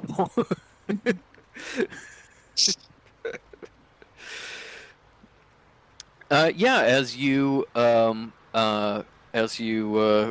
head on out of the antique shop, a little bit wiser and more informed, you hit the street again. And is there anything else you want to take care of while you're out before going home to Cal and Metal? More shoe shopping. You're like, I she'll do appreciate if think this is I a do great think deal. we didn't roleplay it, but if you want to tell May about needing shoes, I think she would appreciate that information. No. No, that was just a very brief flavor. We can head back to the hotel to, also see what Cal and Middle got up to. May is like, oh, that's a lot to think about. So why were you looking at the women's shoes? Fetish stuff. Let's go back to the hotel. Like, Absolutely hey, not listen, getting into just this 'cause with you. I present mask. I present mask. I'm allowed to like have interests in shit. Of course. No, you can wear whatever you want. And I think, certain boots especially would be cute on you. Thank you. As you head back to the hotel. As you are heading back to the hotel, let's have both you and May give me a perception check with disadvantage. With disadvantage. Because of the rain? Yeah. I should have fucking turned the rain off when I thought, when I had the chance. I had the thought earlier. I was like, I should turn the rain off. It is London. It's like fighting the tide. It's always going to be drizzling. Also, it's night now. It's dark. With disadvantage. Sorry, I got a 6 and a 9, and they marked them differently on both of these dice, and so I'm like, which one is You the have to 6 and figure which out one which is one the is the 9? 6, one is the Yeah. 9. Not that it matters which one is which, right? Because then it's 6, yeah. Yeah. No, actually, perception 8, sorry. Okay. With a 8, you do not see this, but as you're walking down the street to get to like a more major road to hail a cab, you walk past a alleyway. May very suddenly like grabs your arm really hard and draws her gun and points it down the alleyway. Fish, like mirrors her by doing this with their hands. Yeah, it starts glowing with an Eldritch Dart ready to go. Yep. Yep. You don't see anything in the alleyway for a moment, and as May sort of holsters her weapon and moves you along. She's like, I thought for just a second I saw the Barghest again. Oh.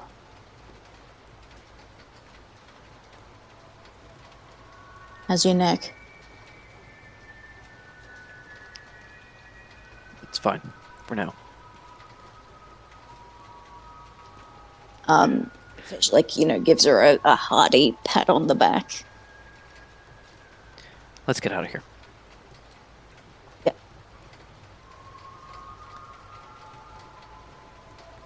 As you head back to the hotel through the rain, you eventually come on to come upon Metal and Cal. They have spread out on the floor of Cal's hotel room, just like all the paperwork that you have, and Cal is still going through it, while Metal has probably gotten a little bored and tired, and is just kind of like laying on the couch with her feet up and her shoes off.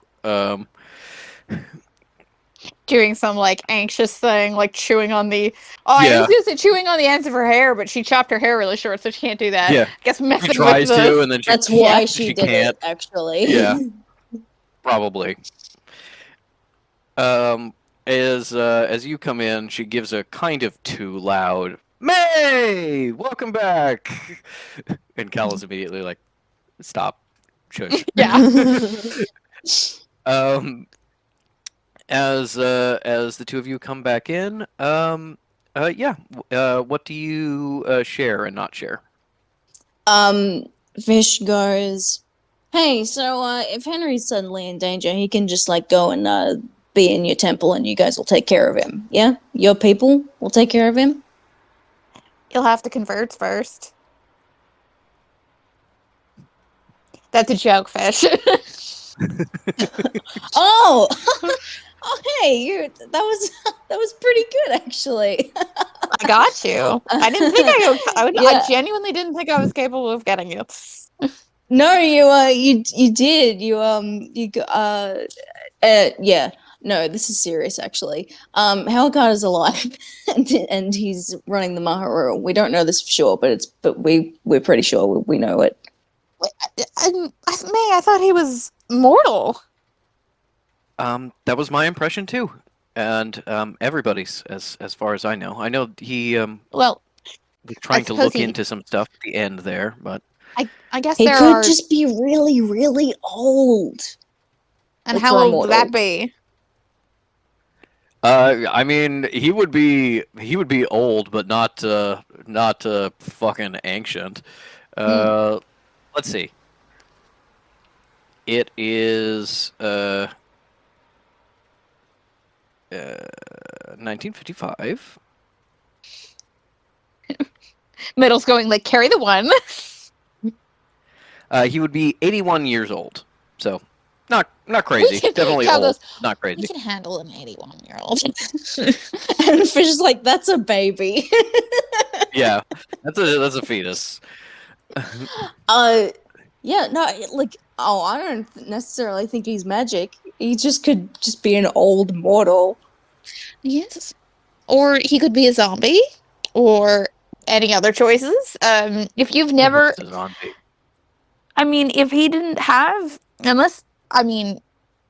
do you believe he hid his matter from you? Because if he didn't have his surge, he's not exactly going to be a powerful sorcerer. He hid a lot of things from me. I don't think it was possible that he could hide magic, but I don't know. I suppose probably not. Well, it's unfortunate, but I guess it's best that your dark admirer is someone that you have history with and not someone who may hate you for some unknown reason. And we seems have like probably this is- resources. It seems like probably this is one of two dark admirers, if we're gonna use that. Yes. Okay, the- speaking of Perhaps the hiding things, librarian is Yes. is also looking after me. yeah, it's redacted, and I couldn't get that information out of the Demon Man for now. But like, we'll see how we go in the future. We're also going to like give up Kit to him. after we get what we want out of him, out of Kit what we want from him. No, is it gonna kill him? No, I specifically said, don't worry, Metal. I specifically said that they're not to do Okay. that. Okay, I think we need to make sure that people are not dying when we do stuff now. You know, You're we're not working for the sanctuary anymore. There's nobody to sort of, you know, make it okay. Just gotta you're try to right. avoid killing. We're not just Sinner can make any of this look like vigilantes. If we kill Howard Carter, I'm sure Sinner has ways to make it look like a suicide. He does. Yes, Well, no, also, if he's an old can follow. man, he can just be a It's- dead old it's just how- man. Yeah, that's exactly right. You don't have a moral opposition with that, right, Mo? I mean, I guess if he dies of natural causes, that's fine. I mean, natural in some ways. What's more natural than dying of having no breath in your lungs? Cal actually laughs at that. Fish, I'm getting a little uncomfortable with this. I think no. I think if he just totally dies, or he's like really evil, then it's okay. But maybe if he's not either of those two things, then it's not okay. Fish is too busy just Fish is glowing. Fish is glowing because Cal laughed. Yeah, probably in a mean streak after talking about her ex-fiance who she hates. She would probably be like, she'd probably make some snide remark under her breath about being like, we can just bring Jamal out here and have Fish kiss him in front of him. That might do it. Maybe. That's not what Fish says. That's an ink thought. Yeah. It's like, What? you laughed at my joke. Cal forgot what racism was and homophobia and is like, bang! Yeah. Oh god, it's like that current meme going around where it's like, I don't like women that way. It's like, you're a misogynist, and it's like, that's a horrible thing to say. You're homophobic? Yes. Yeah. Mhm. Well, we'll worry about that when we get to it. Morals and all of that. All right, so that's a lot to take in. We are sure it's not Howard Carter Jr., son of Howard Carter? I think that the Mammon and Sons would specify that they seemed to be willing to confirm any information that we asked about. They really got into it with about Kitsune stuff. All right.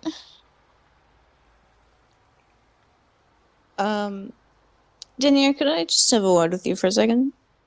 Mm-hmm. It's Demon Official. What is the news that Howard is alive? Yes, I understood that. No. So Kitsune called up and was asking about May and like what relationship she's been in lately, and Yeah. obviously Sin has mentioned, Yes. but so was Kalua. So if she's Right. officially down there on their record on the demon records, then I think we really got to do something. I'm not saying that we tell her what we think. I'm not saying that. Just that we gotta. I mean, Metal's been fucking chastising me and telling me that Metal's it's been not fucking. good to keep these secrets. Yeah, I also learned that. And telling me it's not good to keep this level of information. So let's start, and then we see how much information she can handle. It's already a lot. Learning the ex-fiance is all... Actually, did they actually dissolve their engagement? Maybe it's not an ex-fiance. Anyway, What, like this? It's still on the ballot. Like it's gonna happen Yeah. still. I didn't really know what the order of events were with the... No one's going to betrayal make and this death. happen, Denier. It's not like your arranged necromancer marriages. I don't think it's going through. Ashley is like, wait, what do you mean? No, she'd like legally agreed to marry the man. And I was like, And oh, Fish has to be like, in mortal society, that's not a legal thing. well, I mean, I don't know. He maybe paid her parents already gave the dowry or something. It's worth asking. Look, I don't think that when we infiltrate the Maharu, it's going to be a, made up, like a wedding set, okay? And that we're walking her down the aisle or nothing like that. That's why there were wedding dresses in the op shop. It's all coming together.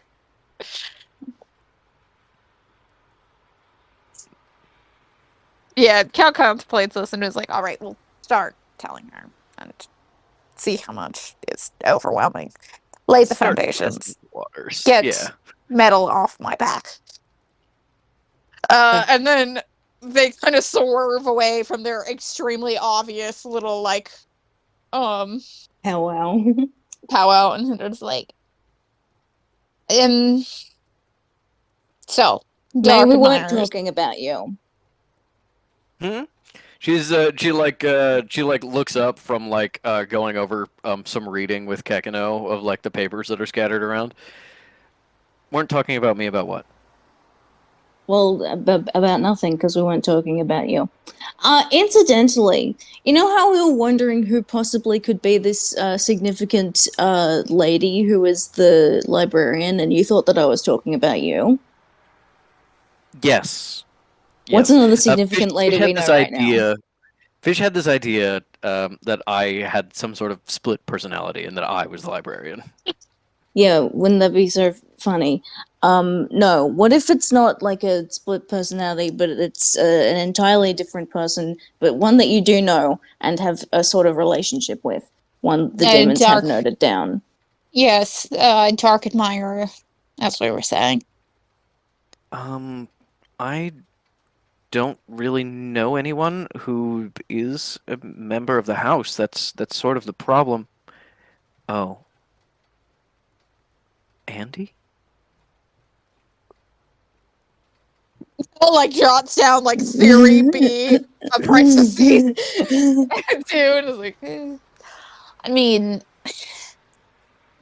the librarian has been in power for I'm way longer than exactly. Andy's only than the existed reflection. for 2 years.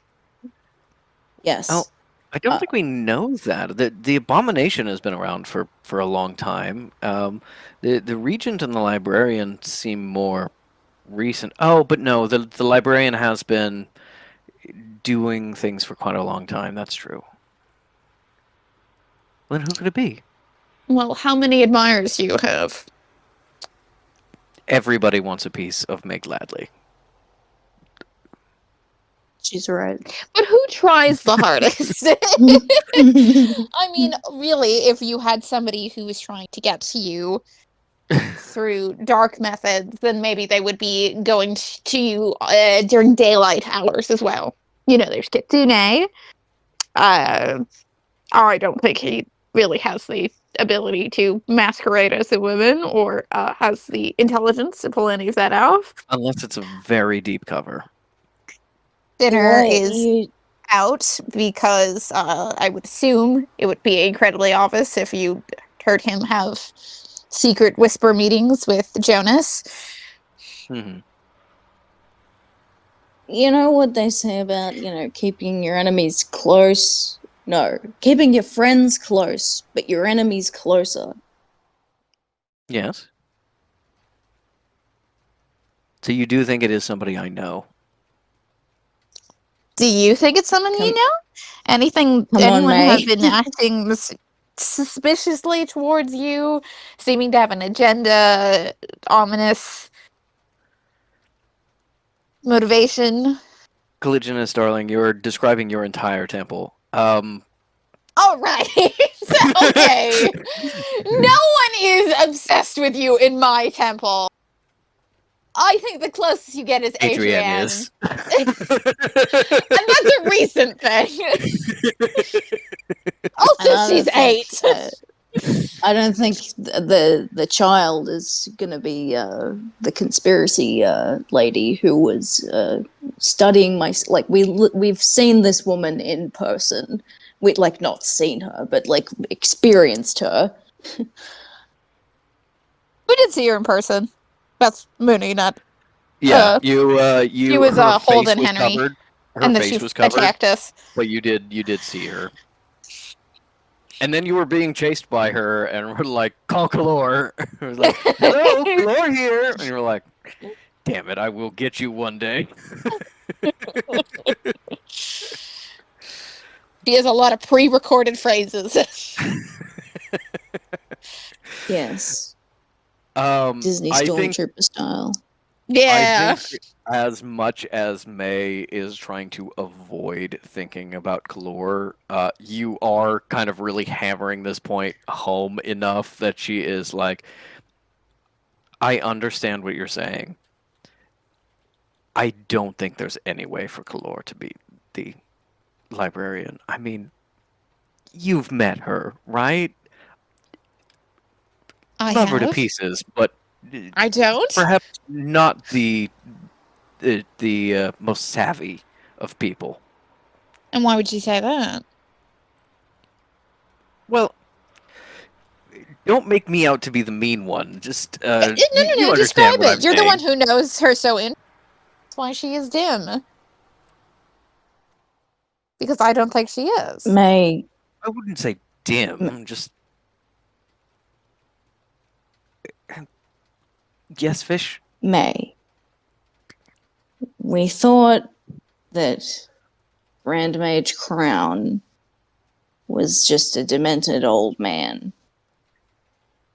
And he was the benefactor. Right under our noses the whole time. That's true.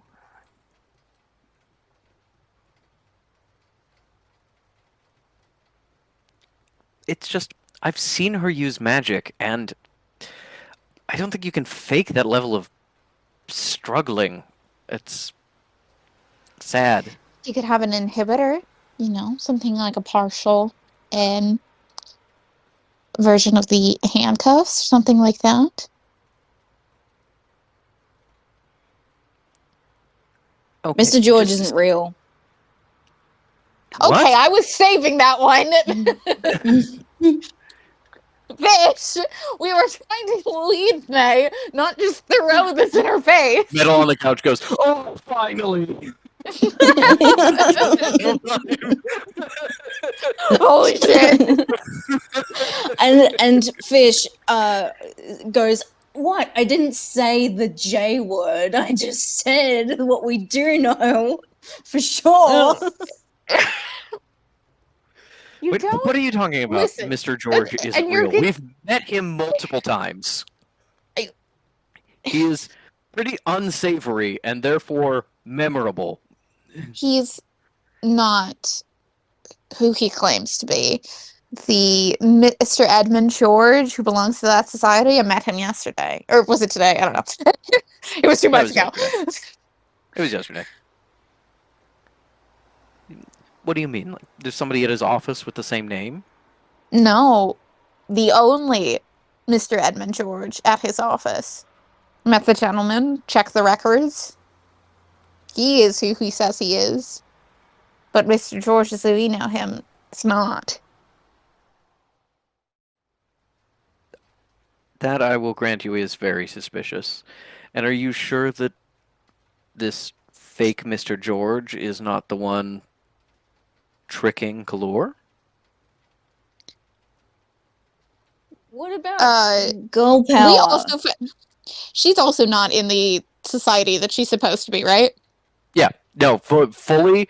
Mr. George is like, yeah, there's this guy named Mr. George who works there in the office that, it genuinely in the office that Kalor said she had. Yep.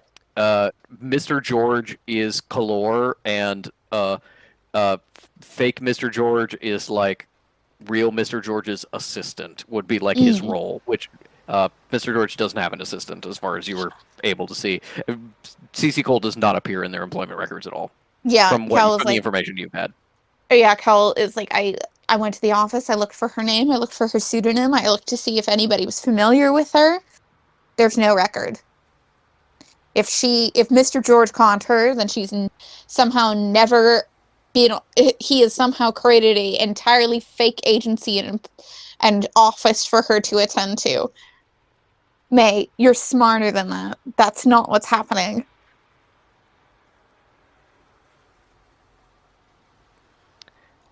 I'll admit it looks really bad. Why are really you think even? you really think this is Jonas or something? I think we have to assume the worst, and we can dial back the threat if she's just, I don't know, a jealous sycophant of Howard Carter trying to get to you. Maybe that's the threat level we're dealing with, but let's assume the worst. I guess that's possible too. All right. I can tell that this is something that's been bothering you for a long time. Thank you for finally telling me, I suppose. Even if you do make me feel like a fool. I'm not trying to make you feel like a fool, May. It's easy to become caught up when you're getting that much attention, positive attention, but then those of us surrounding you don't get that level of positive attention. It becomes more obvious what might be going on. And maybe you are a fool. Thanks, Fish. What? You get to rag on me when I fuck someone evil, but not the other way around?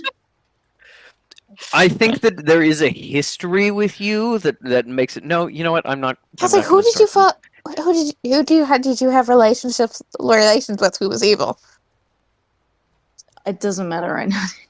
No, hold on. Hold on. I have fucked every villain we've been up against. Yeah. Before they die, I just managed to slip it in. And I had sex with him that night.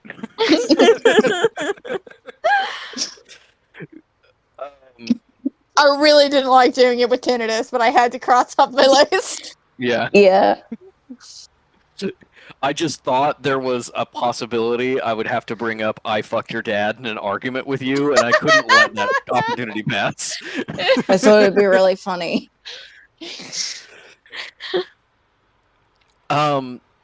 May seems very, very shaken and a little upset and angry at the two of you, but does seem to be kind of like, in a way, like forcing herself to look at this objectively, which is that you guys did the right thing and approached this the right way, and you could have told her sooner, but it's not that big a deal. And so she is begrudgingly somewhat very grateful to you for sharing that, but she is still kind of like, maybe something else is on, we'll just be careful. Like, she hasn't fully gone around to accepting it, that it is necessarily a Jonas thing, just that it could be something. Yeah, Cal's angle is like, let us be paranoid and you have more caution and you can just provide us more information, and if this is all wrong and she's just, a silly little sorcerer, then the egg on my face. But I think it is not a bad idea to have an abundance of caution when we have... I guess I haven't been kidnapped yet, but all the rest of you have. Oh, You grew up in don't a knock cult, you on were wood, kidnapped then, every yeah. day. No one wants to kidnap me. You're a famous saint. You're very kidnappable. No. It can happen Yeah. anytime. Don't worry, Cal. Lots of people want to kidnap you. Gretel's like, I got kidnapped when I was 11. Yeah. That was just before you guys. Mm-hmm. I got put up for ransom. The kidnappers were nice, though. They let me eat donuts, which I couldn't eat at home.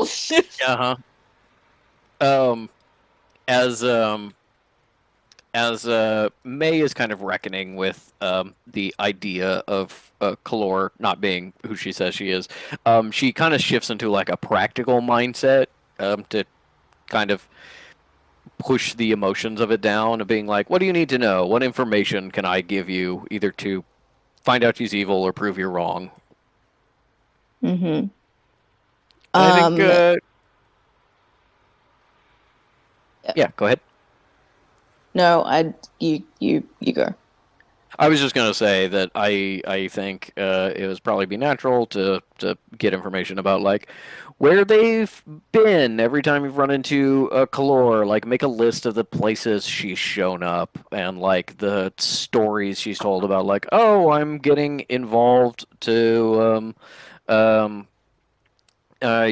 get buy something from this person or so on and so forth. Like Yeah, all the things that could be confirmed by somebody else. every job that she's said that she's been on is now something to like look into. Like, what was that really about? Why were you really there? Yeah. And I think it is probably May begrudgingly who makes this connection. She says that the first time she and Kalor hooked up was because they met at the Mammon and Sons office while May was doing something else, some consultancy stuff. And so you are kind of like, Kalor can be tricking everyone else about who she is. She is definitely someone, because I don't think Mammon and Sons would like be lied to in that way. That she could like get away with it before an information broker.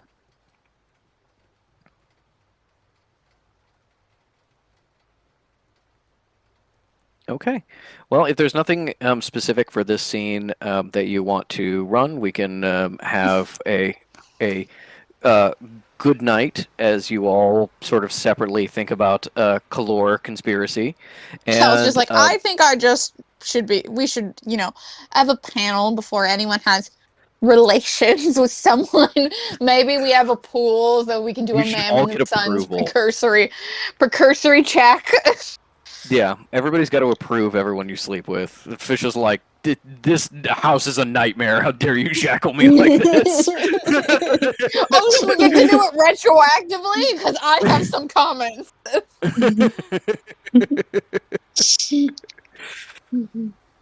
I was like, we'll talk about it in the morning. We'll talk about it in the morning. This is bullshit. I'm not doing a background check every time I sleep with somebody. As we move to the next day, is there anything else you want to handle, either role-playing wise or actions you want to take before we get to the ceremony that's happening later this evening? Is there anything so. important that needs to that be we- that like? Yeah, can we get a hint? I don't think there is anything that like absolutely needs to happen. It's more what you guys want to happen. There could be some things that you do being like, let's kind of like look for Bargus stuff to like give an excuse for Cal to be more into it, or let's do let's go back to the museum again and talk to May's friend. Like little things about like kind of bringing your character kind of deeper into the story, sans May, but I can't think of anything that's like relevant to this narrative right now that's like we definitely need to do that. Maybe like pre-scouting like the meeting place, because you have the time that the meeting is going to take place, but you don't know where it is. But it's also like you to think maybe if you break back into the Maharu's office, maybe you could find like people's schedules or something. Is everybody suspiciously going to be off at the same time at that time tomorrow? And what transportation have they arranged? That kind of thing. Maybe you could check like light manifests for the abomination. You could do some like pre-planning for the meeting. Fish's big thing is the existential horror of the dead gods and the collecting of the pieces of the grotesquerie and stuff. Mm-hmm. they don't have as much of an in with the Maharu as May, but like they're gonna they can try and cash in on like some of the goodwill they've tried to hustle up with Heron to be like, Yep. hey, so what other dead god artifacts do you have? Like, you know, obviously fake shit that from stuff you don't even care about, but also anything Egyptian, but also just anything on that. Yeah. No, you definitely could reach out to Heron about like, hey, you know, give me a tour of your vault, see what cool shit you have, try to convince me to join your club, and if you like to do that, you certainly can. Roll me persuasion or performance. You could. I would buy that as performance as well. Being Okay. like a potential true believer. All right. Heron knows that Fish is magic because they told him. Yeah. And it's just like, no, I'm one of the good ones. Yeah, and Heron is a magically aware mortal in the way it seems like a lot of the mortal Maharu are, of being like, know about the sanctuary and sorceress society, even if they're not like in that world. Heron especially seems to have like a reverence for magic as like something he can't do, and thinks sorcerers are really cool. So that's definitely a little bit of a buy-in with him. Can I use that angle for advantage, perhaps? I don't think advantage, but I think it does lower the DC a little bit. Okay. All right. I'm rolling.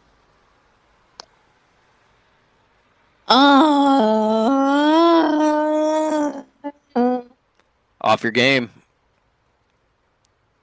Okay, so what's that in total?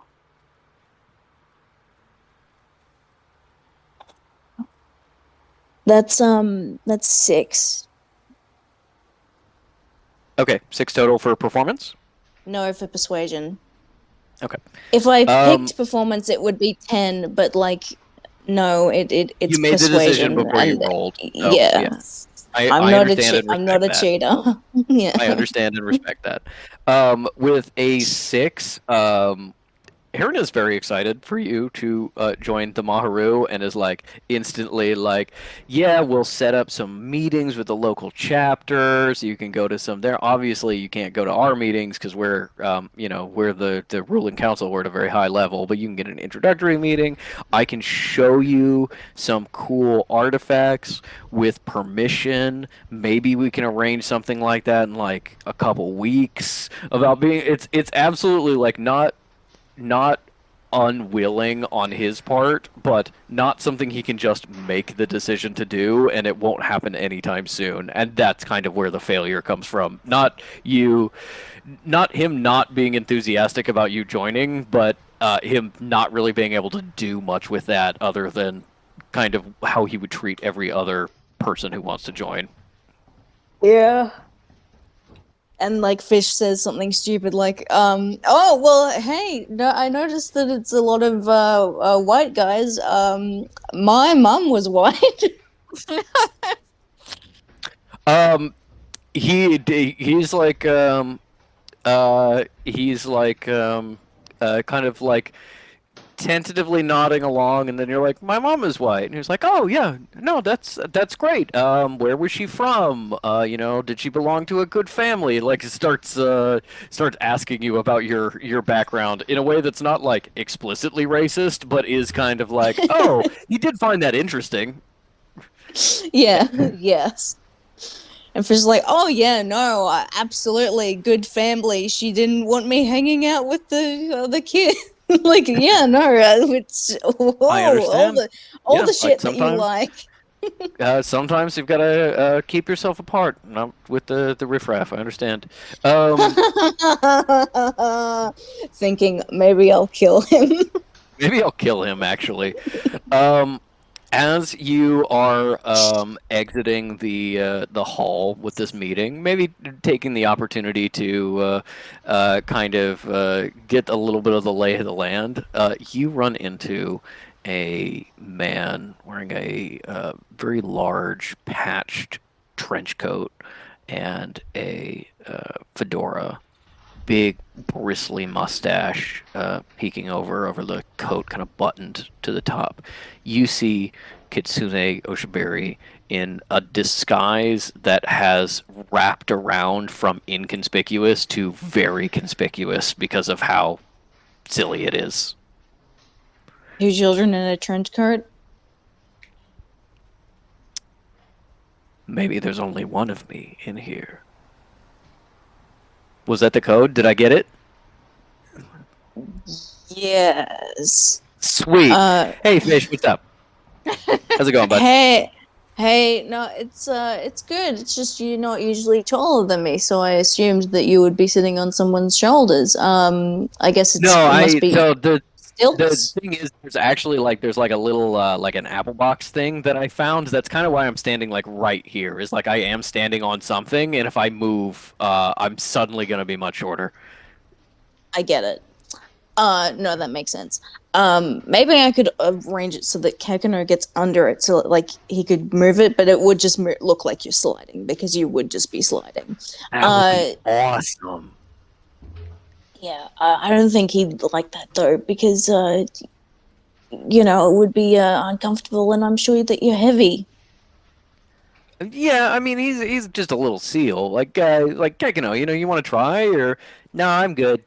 Okay, well, if you ever want to, hit me up. So, hey, you guys excited for tonight? Gonna get in this ceremony thing, and I thought it was pretty boring, but maybe that's cool for you. So, yeah, you excited? It's not going to be boring, Kit. We're all going to have a fun time and do some good for your grandma. And for the fate of the human race, both magic and mortal, and all that stuff. That's what it's all for. The fate of the thing that you said. We're almost ready for tonight. I got this really elaborate sort of breaking in plan. So I'll just meet you guys here at maybe just like around the corner at we'll say like 5 o'clock, and the ceremony starts at 8. So yeah, I'll meet you here at like 5, and the last thing I need is just like if you got like a 10 or a 20 even would be better. That would be great. Oh, okay. Here's the thing. I just spent half my money trying to figure out who's stalking my kid, which I wasn't successful in, by the way. I mean, like, I already know who's stalking my kid, but I don't know who the person is, who the person that it is. You get I gotcha. it. Sometimes you just like there's a shadowy figure following me everywhere, and then it's just like literally your shadow, and you took too many meds. I understand. Exactly. On that topic, afterwards, how about we go hit after the meeting? How about we hit the town? We're just gonna I'm just gonna pre-schedule our celebration. So that'll be fun. And wherever I take you, you're just gonna be cool with it. I know I'll hit up the ladies, and we'll meet you here. Oh yeah, and May's gonna be there. May is gonna be there. All right, I've been here for like. And hey, guess what? What's up? Hey, you were having a look at like her info. I just talked to that Mr. May guy, and they just updated her information. The relationship chart, Synodrum, Kalor, Kitsune Oshibari. It's Demon Official, bitch. Demon Official. Oh. Legit, they're the arbiters of everything. If they say it's true, it's gotta be true. Okay. Thank you so much for hooking me up. We'll go out. There's been a couple like pubs and stuff that I've seen. We'll do a little like beer crawl. Yep. Close out the night. Yeah, but work first, then we play. Yeah, work hard, play hard. Gives you a big high five. You are standing on the street, just in front of the headquarters of the Maru. Yeah. The most unsung man in history. High fiving you. Bye. See ya! Fish And then goes you back. head down the street, and he steps off the apple cart, drops like a foot, and then just hustles around with a much too long trench coat. Fish gets back to the hotel and is just like, shit's fucked, man. We're all gonna die. I was like, what? How did that happen? I Left you just alone talked to for Kid 20 again. minutes. I just talked to Kid again. That's just what I feel like every time I talk to him. Yeah. No, we're going to meet up at 5 and then the meeting happens at 8 and then maybe we all die but maybe we don't because it hasn't happened to all of us yet at the same time. Right? So everything's fine. And I'm sure Metal feels very comforted by this. Metal is just like listening to this description and just like has the paperwork that you were looking over and it's just like wringing it like a towel out of stress. Hey, I had this thought the last we were discussing it 10 minutes ago. Can Metal develop trichotillomania just for me, Aw. please? Yeah. She's public domain. Yeah, I think that's fine. I actually was going to do that as one of her stims, and I didn't want to upset you, so It's not changed it upsetting. to something else. Okay. Yeah, she's pulled a little bit. You can see that there is she's kind of rubbing like a strand of something together like right here that you kind of realize is a little bit of plucked, like nothing that's so bad that it's gotten a spot yet, but just kind of like, oh, maybe those were pulled, maybe they just kind of fell out due to stress, but we'll start seeing some of that anxious You're girl. gonna in the lap. Yeah. Then yeah, I think we cut to 5 o'clock and see what's going on later tonight. Sound good? Mm-hmm. Yes. Okay. Kakano learns how to become those like fluffy like trick toys where you like the fluffa-stuffos or whatever they are where you pull out the hair. Yeah. So he just goes, poof, and he goes, it doesn't hurt when you take them out. It doesn't hurt when you take them out. It does turn to water after you pluck them, though. Your hands are constantly wet after you pluck. As you head out to meet with Kitsune and hopefully, not die. That would be nice. That would be nice. You approach the Maharu headquarters. Walk past it. Things seem busy there. Like a lot of people, like kind of rushing around. It seems like, even though it's kind of like end of day, there's more people in the office than you've probably ever seen before. Mm-hmm. And as you walk past, everything's okay. Meet up with Kitsune, who's thankfully not wearing his ridiculous outfit. And he goes, "Hey guys, right in time. So, we ready to do this or what?"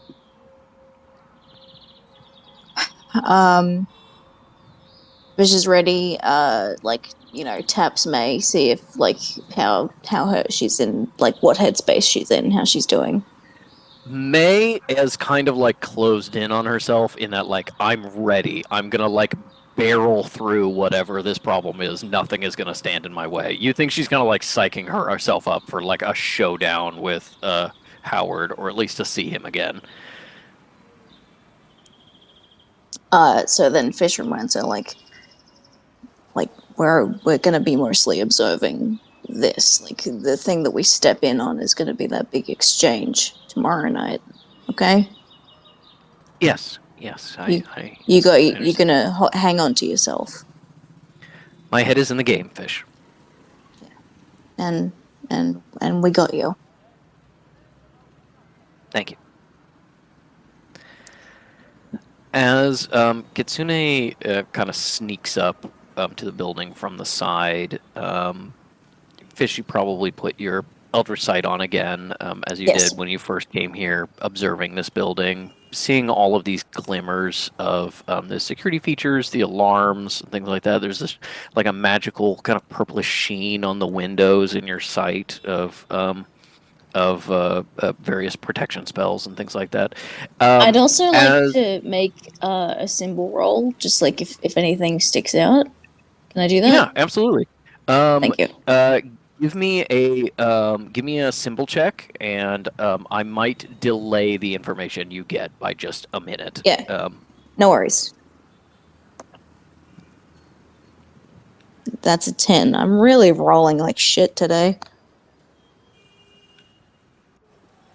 That's okay. Your dice have been unused. You know, they got to get back in the swing of things. They got to warm up. Mhm. Okay, 10 total. Yeah, 10 total. Okay. I thought you rolled a 10 and you were looking for your modifier. No, I rolled an 8. Yeah.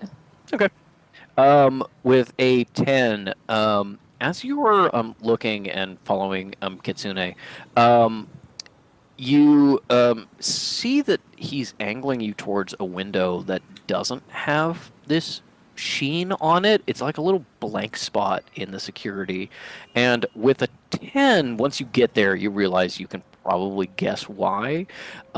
Looking down at the window sill, at the little jamb, it looks like one of the symbols there has been like slightly carved away.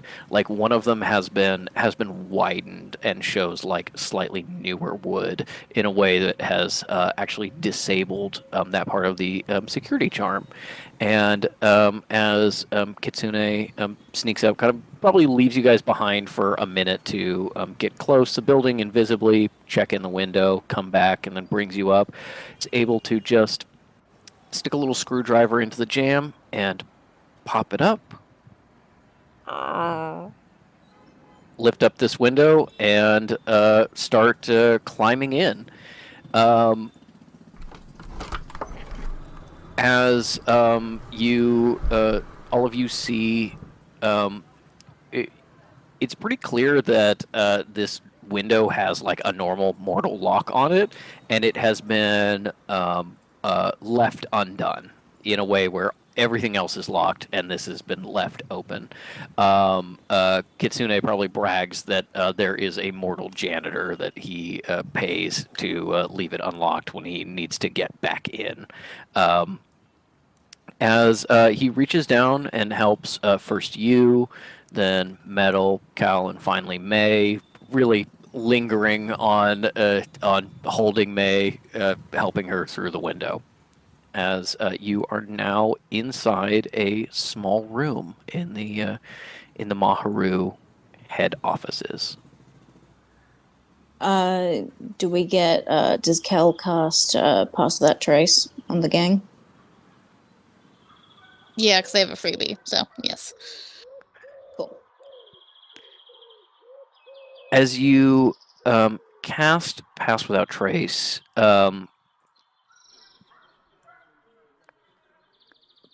closing the window behind you, you look around. This is some sort of ready room. You think from your explorations of the building before that essentially you came in and to like the left and right were the offices, and that's where you were all sneaking around, finding the information on Eldritch, meeting Heron and stuff. And in the back, past kind of a security checkpoint, was a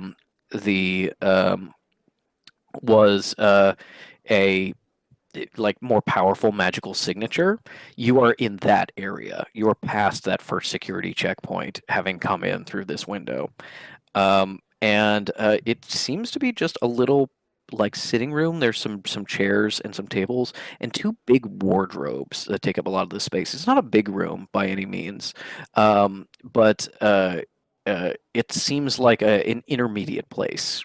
Out one door, probably take you back into the main hall of the Maharu, and the other door takes you closer to the back of the building. And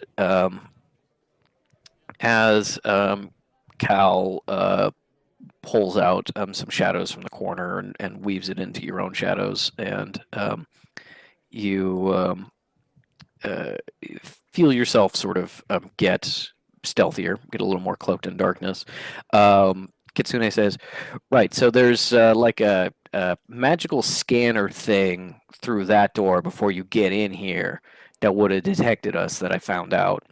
And through that other door is the ceremony stuff, and that also has like an alarm trigger thing, but they shut it off when people are like walking in for the ceremony and things. So like the way we got to do it is like, we're here now, ceremony starts at 8, we got to wait, and then when everybody else is walking in, we also walk in, and that's how we get it.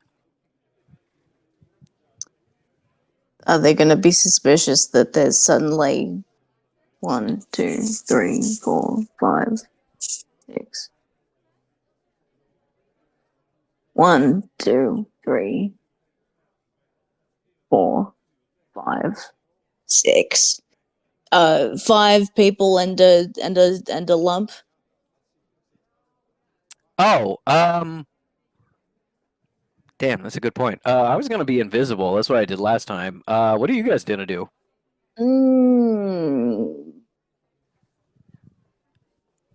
Any has spare robes? Okay, There's a refresh couple me. Is there's a this couple like a robes in the secret cult? cabinet. Is this like a secret cult meeting that May is not invited to? Correct. This Okay, is okay. this is the inner sanctum of this group. This is where all the secret stuff happens. May is not nearly a high enough member to get in here. As you're like, oh, extra robes. Kitsune is like, oh yeah, they got those, and he opens the cabinets, and you see this is clearly the dressing room for people to get into their secret attire. It is just It is just 2 closets full of robes and weird ceremonial masks and some other We're gonna take miscellaneous some of those, ceremonial thanks. objects. You absolutely can take some of those and get changed if you want. That creates the just like above the table. Trying to become a member at this meeting then potentially becomes a problem of, what if somebody shows up and their robe isn't here? Yeah. So you have to try and like figure out, who's not going to be here based on context clues, or Well, we can even use try and find the extra stuff.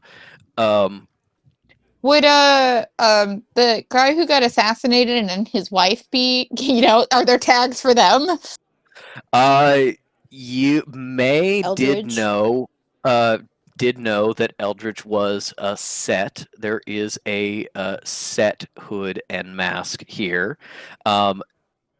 With the roles and registers that she has gotten about membership, Eldritch's wife is just fully not a member and does not participate in any way, shape, or form. But what about his work wife? His work wife is Heron. No.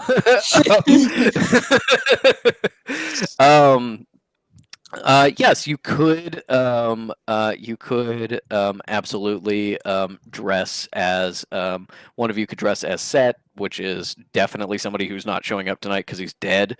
But that also raises the question of, maybe by this point in time, especially because they have information in the sanctuary, maybe they know he's dead, in which case him showing up, and also he's been missing for like a week and people have been really anxiously looking for him, so him just showing up to the meeting would bring a lot of attention to you. But yeah, the Is other there option anything where we could modify masks? Are there like blank masks that are like, we are like piddly low tier minions who haven't been assigned anything yet? There is some extra stuff.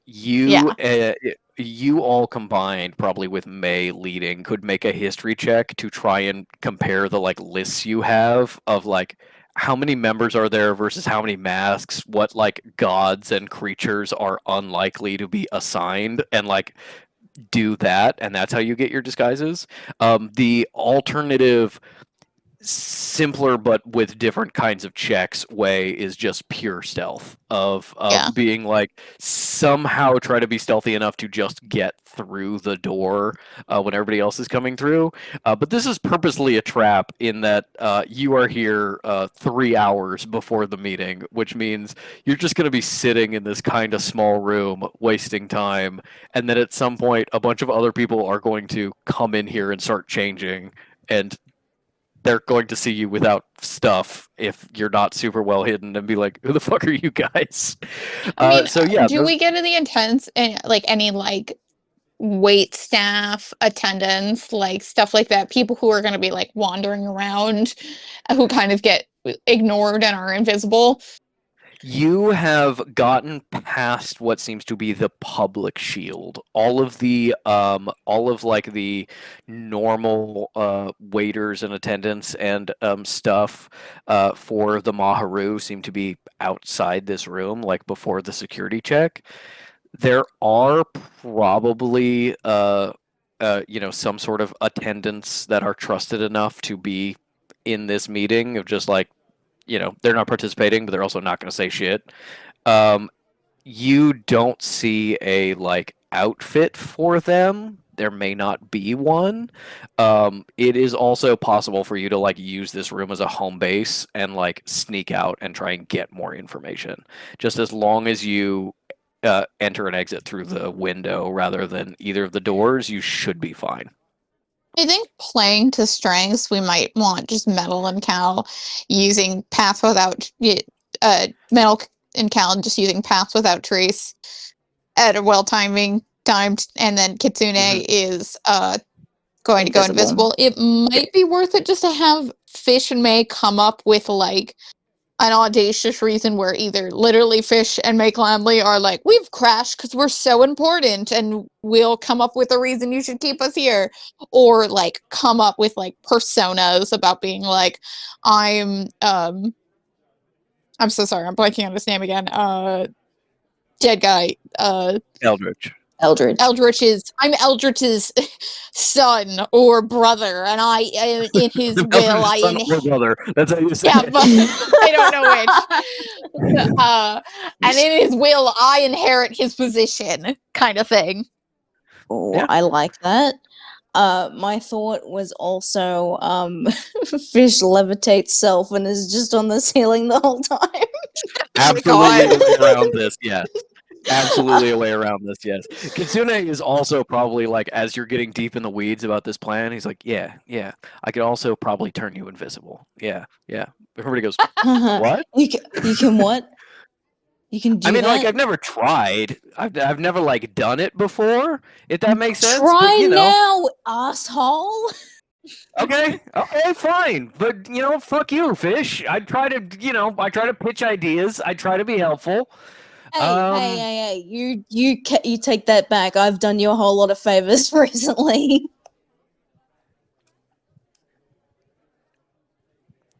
All right, so May, why don't you step up right here and we'll try to make you invisible. How's that sound? Somewhat terrible, but sure. Okay. Never done this before. Not really used to an audience, but okay. If everyone could just either close your eyes or just kind of like turn around and look at the wall while I do this. I'm getting a little performance anxiety. Cal goes, I'm not leaving you unsupervised. Fish has arcane locked the exits, so he can't copy sneak out. I can turn you invisible. Everybody close your eyes. Yeah, you just open your Fucking eyes again. Emperor's He's New gone. Clothes ass shit.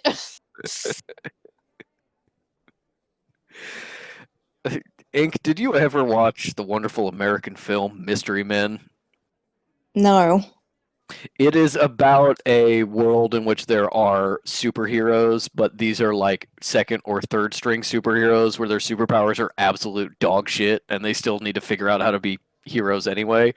There is a kid whose power is he can turn invisible, but only when absolutely no one is looking at him. And so everybody's like, that's just a bullshit power. Like, you're just lying for the entire movie. And then it turns out it is actually true when he is able to sneak past, like, some automatic security turrets or something.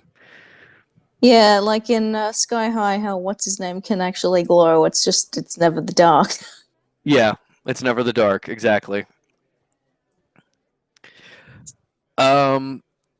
Yeah, Kitsune keeps arguing for you guys not looking at him. It's seemingly getting more and more stressed. And I think May is finally like I think I'm gonna just solve this. Hey, you can do it. I believe in you. Like the little touch on the shoulder, and he goes, "Oh, all right, I can do this. I mean, you believe in me."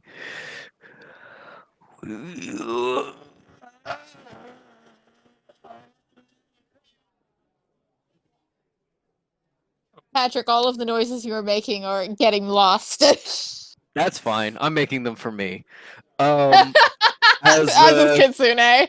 as is Kitsune. As Kitsune is grunting and groaning, you watch him go invisible, turn visible again, go invisible, turn visible again, go invisible, turn visible again, and then May slowly starts disappearing and eventually becomes transparent and then finally invisible.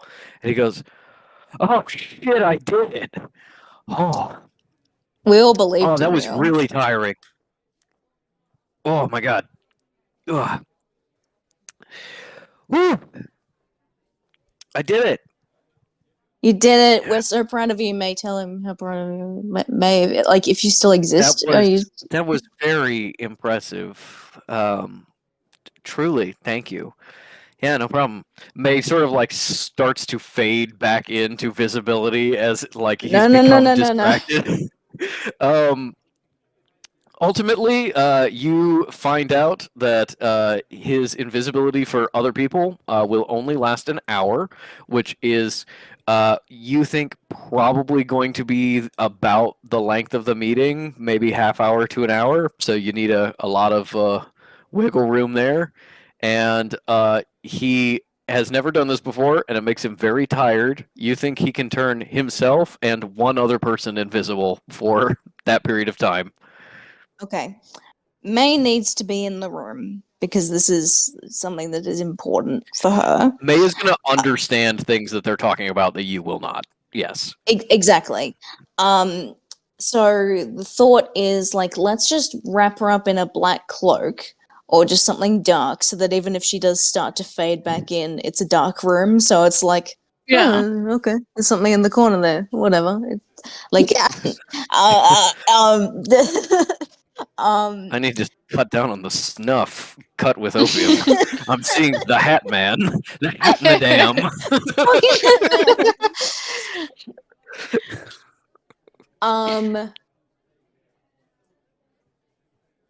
Cal and Metal could. Okay, no, we're gonna consult the lists for like what spots are free and could possibly like just be slotted into without anyone noticing, and Fish can take up set slash be the attention grabber if need be. The distraction, stay behind in the room to watch who comes in. Just by levitating on the ceiling and just hoping no one looks up. Yeah, Will say- absolutely could work. You could also take as backup the set because I think it's funny to be like, because I'm pretty sure in the Freemasons you can like put in your will that you're passing down your position to your son and stuff. So, yeah. It just becomes a question of, do these people do that? Yeah. And can Fish convince them that they do, even if they don't? Mm-hmm. Not the way I'm rolling today. Yeah, I haven't rolled today at all, so maybe I have better luck. Well,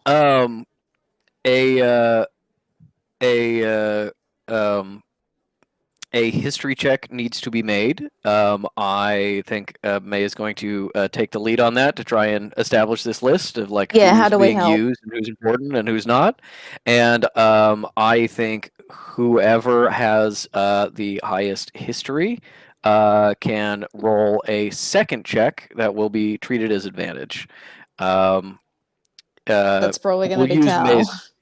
It's probably going to be Cal. I smirked. If you have to like stop Kitsune from helping. Fish goes, "Hey, look at me! Look at me over here! What? Huh? Look, I'll look at Kekino. When I move him, his body moves, but his head stays still." Oh my god! Wow, that's hypnotizing. Yeah, try it for yourself. Or Oh, not that's quite weird. getting I can't do it. Oh, Yeah, no. wait, no, look at me. Keep looking. Keep looking. Keep looking. I got it. Do I got it?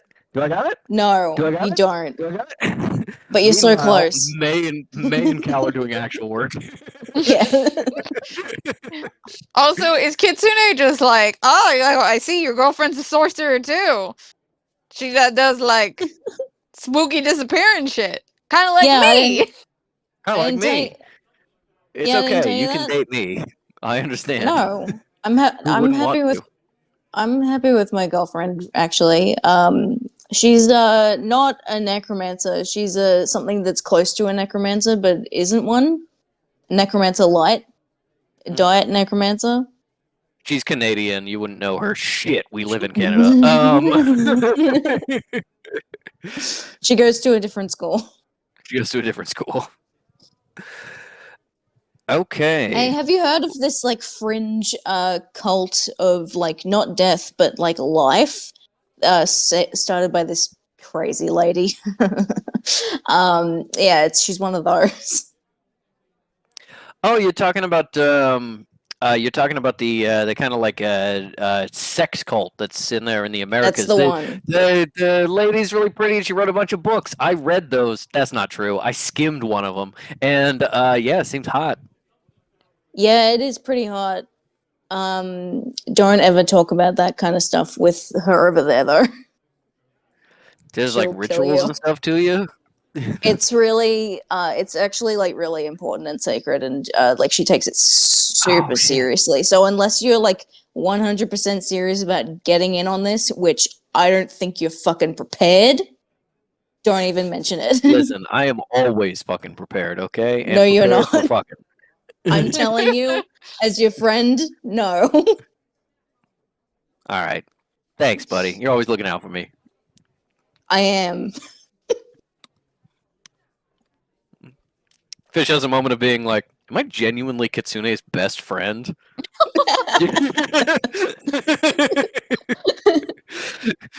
Probably. Probably. May did not roll He has good taste. super well.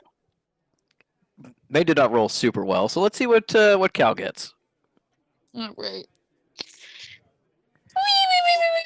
Oh, you know Where's what? my Flash of Genius, dice? though.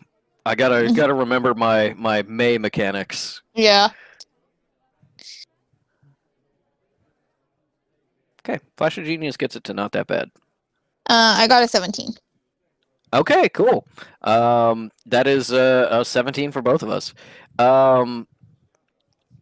As May and Cal go over the list and check the costumes, pretty quickly identifies who is definitely being used, which is Set, which is Thoth, which is Anubis, which is Khonsu, Tawaret, Neith. There's definitely this thing about being like, May's like, important god, less important, way less important, way less important. There's like a bunch of major women, major goddesses that Yeah. are missing because you just don't have women that are members. You're in this entire council. She's like looking at the information that she got from the museum curator, and she's like, "You've got like 3 women in your like head council, and so you absolutely do not use all of the goddesses."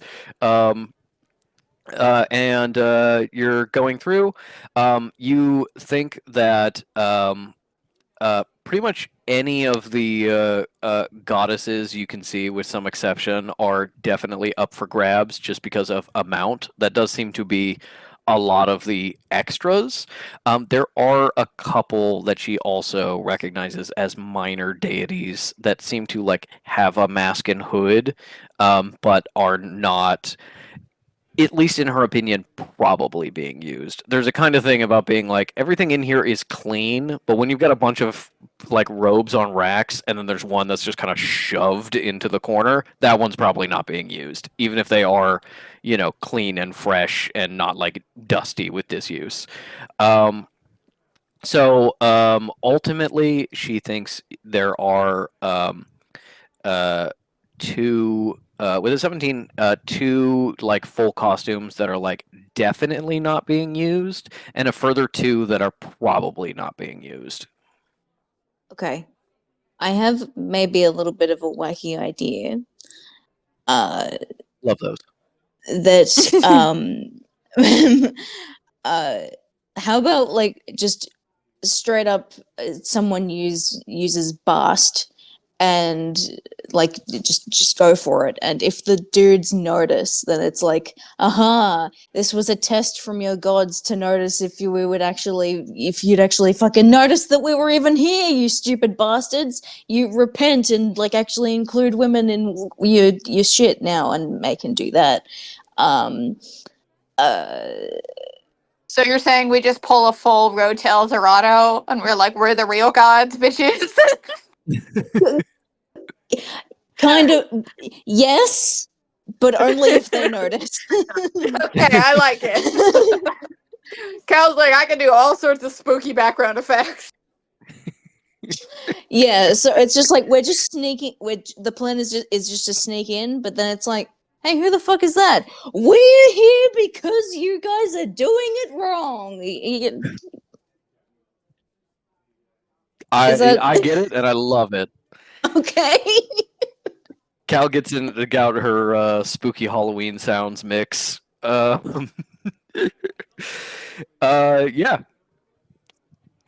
No, absolutely. Everybody being And in I just- costume and then being like, just if you're discovered, could definitely work. And I think that May would like that because, like, it would be an opportunity for her to really like strut her stuff and show her chops and knowledge, and like to try and correct this Yeah, be a sign of her incorrect going, group. stop doing this wrong. Yeah, and to do it in a way that they may actually listen. That they might actually take it seriously. Hey, the mystical bullshit is telling you you're doing it wrong. But then, of course, then it's just a matter of the true controlling powers coming in to interrupt. But like that doesn't matter. We're not thinking about that right now. Mm-hmm. Okay, so we have some choices to make. Everybody is going to grab a costume, it seems like, maybe with the exception of Kitsune, because you don't trust him to do this performance, and he is able to stay invisible himself indefinitely. Yes. So yeah, we've got the choice of who to take. May probably takes Bastet. Gets like Anput for Cal, and finds I don't know. Fish can be Ocker. Get like a nice like Sphinx head mask. Hold on. Do I have disguise self yet, or is that what I was wanting to get next? I don't think you have it yet, but Yeah, nah. Shame. I just Fish remember you only had disguise self. Decided you can only have disguise self when it's purely being used for comedy, and that's why Fish was the bartender for Sinner and Yeah. Jamal. Right. Because then it would be like, oh, I'm Eldritch's ghost. I'm still set though. maybe Fish could be the one who's invisible, and like their godkin powers can like try and help amplify that for an hour and 15. Maybe. There's definitely some praying that could happen. Maybe Kitsune's goes in- grandma's able to put her fingers on the scale a little bit. Fish goes invisible, levitates self just in case. That could work. You could also do like your levitated self and just crawling along the ceiling and try to get through like the top of the door, and you're up above while somebody else is invisible, and the other two are stealthed in costume. I could do that also. And like, here's the thing: Fish is the one who's like, yeah, I had to come and see what the meeting was like. Please let me in. Haha, Heron, are you here to vouch for me? Maybe. Maybe. Okay. If anyone's gonna take the fall for sneaking in, it'll be Fish. But we also want to go for the gods, the actual gods have come angle. So yeah, Fish can do the ceiling. I realized there is already a Hoppy who is the god that is both male and female that personifies the Nile flood. I already have that on my list. Somebody else has. Oh well, that would have been a good one for Fish. It would. As you guys all get ready, you can hear the more of a to do outside in the main office. You are now you have figured out how you are going to exist in the meeting. Now it's a question of how you're going to get to the meeting. If people are going to be coming in here and throwing on robes and changing, are you going to be like hiding under the chairs or on the ceiling, somebody invisible, or are you just going to put on your costumes and just like hope nobody talks to you?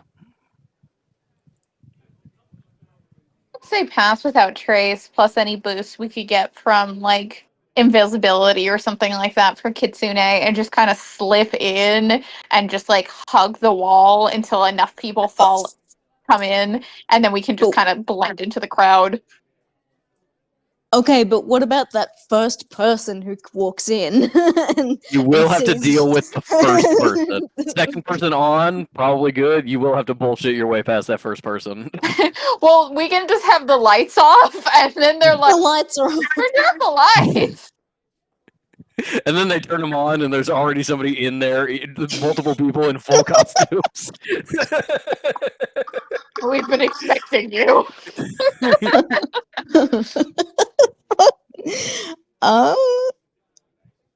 What else is there to do but that? Does May have any sort of image versions of her soundstone about being like... She can project images. Yeah, what if she projects like a group, like projects an image of like us coming in, or even just like projects an image of the wall, which we combine with Pass Without Trace.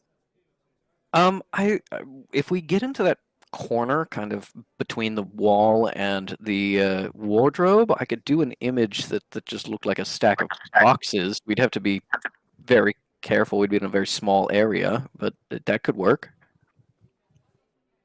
Yeah, do the boxes, says Fish from the ceiling. You've already do the boxes. That sounds fun. Yeah, genuinely, I think that could work. I don't know, man. I feel like we are a spinning wheel, so yeah, let's go forward. We just have to go for it. Yeah. You have to commit. All the ideas are silly. You have to commit to one silly idea. you gotta. I don't see why we can't do multiple. No, you can. You can do multiple. I'm just saying you gotta commit. Yeah, I'm ready to commit. Let's just go for it. Yeah, let's commit. All right, Kitsune, invisible.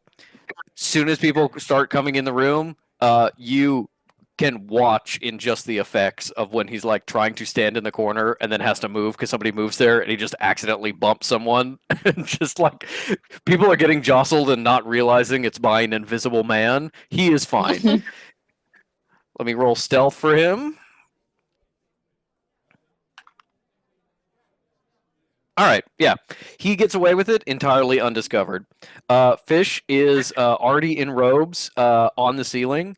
You are very lucky that this is a fancy place with high ceilings. So Yeah. you just kind of tuck yourself into a corner, hope people don't look up.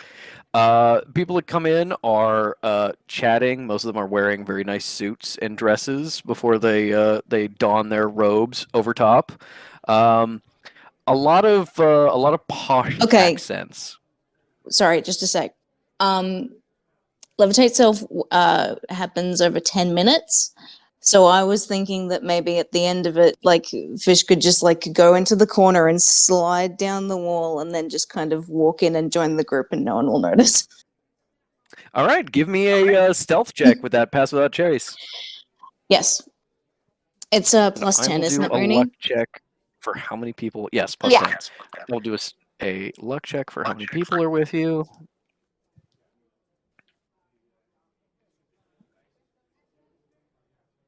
Fuck.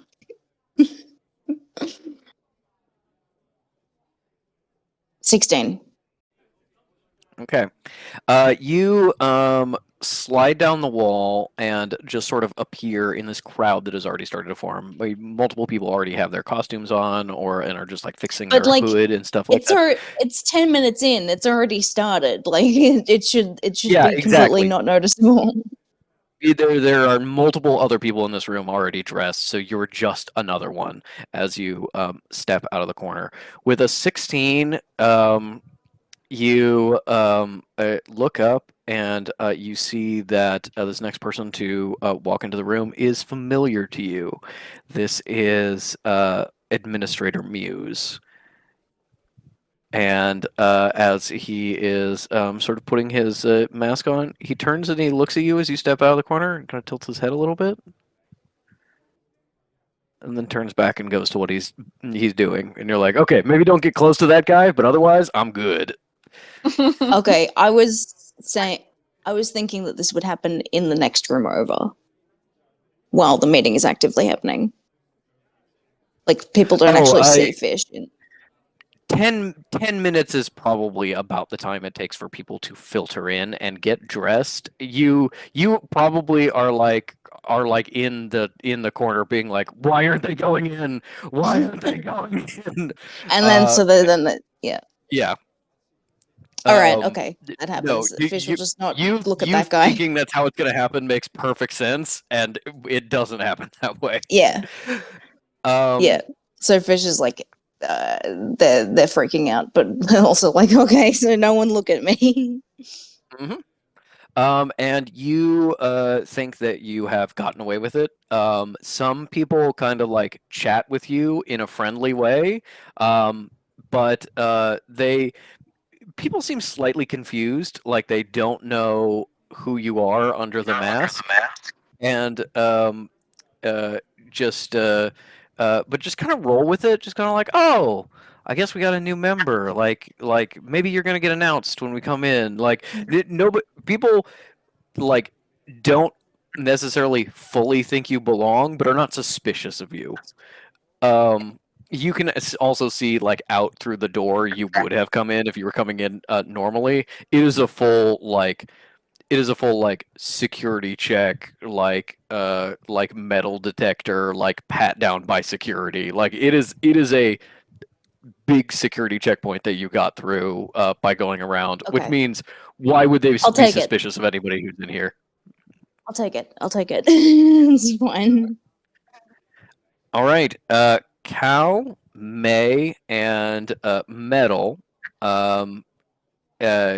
Invisibility hasn't started yet for one of you. You probably want to save it until it's about time to go in.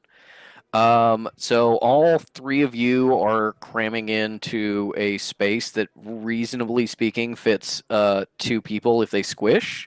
So go ahead, and I want you all to give me a dexterity saving throw to just see if you can organize yourself in such a way that nobody's limbs are sticking out past the illusion. I would like to argue that they can because Metal and Cal are both small ladies. They are small ladies, and that is certainly being taken into account.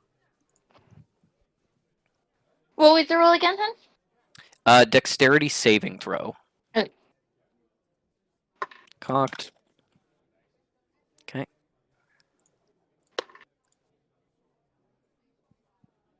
Okay.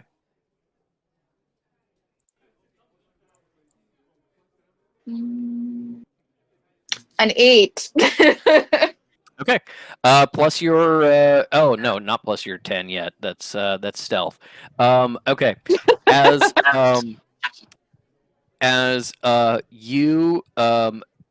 you and May push yourself in there, May has a problem of just she's a bold and brash woman. She's taking up too much space. You have to like really like push her to like pull her elbows in and actually make room for you, and just not kind of man spread over the space. Cal is able to squeeze in physically, but it's very uncomfortable to having someone that close Yeah. to you. You got an 8. May got a 4, and the only reason that you are saved is that Metal got a nat 20 as she goes, Holy "Oh, fuck. I'm used to taking up little space," and just folds herself into a little ball like she's hiding under a table as a child, and both of you go, "Oh, that's so sad." No. As you then sit back She and are almost joined Jock in comfortably like a sitting. fucking circus, and she was like the acrobat that gets in a tiny ball, gets like thrown around the place. Yeah, and she's like, "I'm used to this." And Jacques went, "God, that's sad. Can I go kill your aunt?" But yes, Cal, Metal, and May are able to fit in this little corner, and then as soon as things start to die down and the doors open, people start heading out. I am going to need, first of all, someone to decide who is going to be turned invisible by Kitsune. I'd say May, just because May will want to be like, oh, there's a secret conversation happening. I want to come. She'll be May wanting to will like wanna be pace around up and in get people's close to business. people. Yeah. and move Yeah. around the room. No, While fair we're enough. kind of just here of like, if shit gets dicey, we're available. But May's the actual, and like we'll listen out. But May's the one who's like, I'm gonna be like following people around the room. I'm gonna be listening to secret conversations. Yes. Gotcha. That makes perfect sense. All right. As May comes out and turns invisible as Kitsune casts on her, I need Fish, Metal, and Cal to roll me stealth checks. Fish's is going to be at a much lower DC. You're just kind of like acting like you belong. You know, no one needs to. No one needs to. No one needs to know. And you know what? Actually, did you just roll already? I did. No, Okay. I was talking to. I'm I was just- talking to Ink. I'm You're rolling warming it up. I'm rubbing it in my hands, and then I was thinking, will I use a different D20? Because you are Be- pretending to be someone you are not, and you are also trying to be kind of unnoticed and fit in with the crowd, I will say for you specifically, instead of stealth, give me a performance check, but still with the plus 10 of pass without trace. I'll take that. Okay. All right, and for Metal. Okay. 25. All right. I got. Oh, sorry, Ink. What was that? 25 total. Oh, nice. I got a nat 1, unfortunately, which with my bonuses still is a 16, but oh boy. I also am rolling bad, Ink. It's not just you. Our dice are pissed. Yeah. It's also a 16 for metal, and May rolls with advantage, being invisible. She got a 24, which just Can means I she say doesn't I like did? bump and Oh, jostle sorry. people. I meant to She say does. it, but I got distracted by my terrible roll. Can I say I cast guidance on Miss Metal?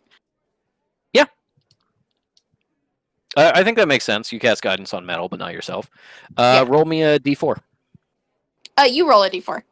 Oh. +1. Okay, that is +4, so she has a dirty 20. Is a 25 enough to where a fish like looks over and notice that Cal has just fallen over, obviously on the ground, that they can just like step over and just kind of like sweep her up into the cloak and be like, we're two people under here, but we're just one person. We shall see.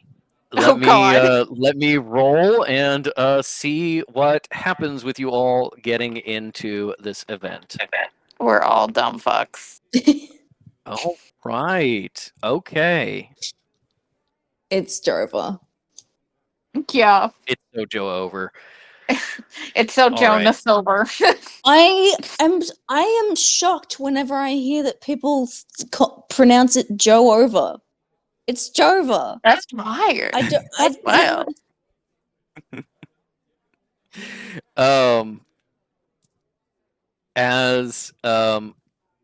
As Fish slips into the crowd, ready to pass through, as these people start leaving the room, you realize that they're not spreading out. They're kind of going into the next room and then stopping in sort of like a crowd. It seems there's actually a bit of a procession to entering. As you end up sort of at the back of the crowd, looking for the opportunity to step away, to hide, or at least get enough of the procession to figure out how you can fit in. May slips out, so you instantly disappear. Pass behind you, you feel a little thump thump on your shoulder as she slips past you and into the larger room. You see Metal slip out, wrapped in shadows, ducking into the corner. You see her get through. You see Cal come out and, wrapped in shadow, ready herself, slip into the room. Sending stones typically vibrate when you're getting a call. Cal probably almost jumps out of her skin when her sending stone starts playing a full-on song at max volume. As your phone starts ringing, you know it's Elise. Oh. Elise, at some point in her visits, has set up a custom ringtone for your sending stone that is an actual song that plays at volume. And this is just the worst possible time. Hold on, let me see if Devil in Disguise by Elvis Presley is out yet. Cal has a silent screech. It's agony.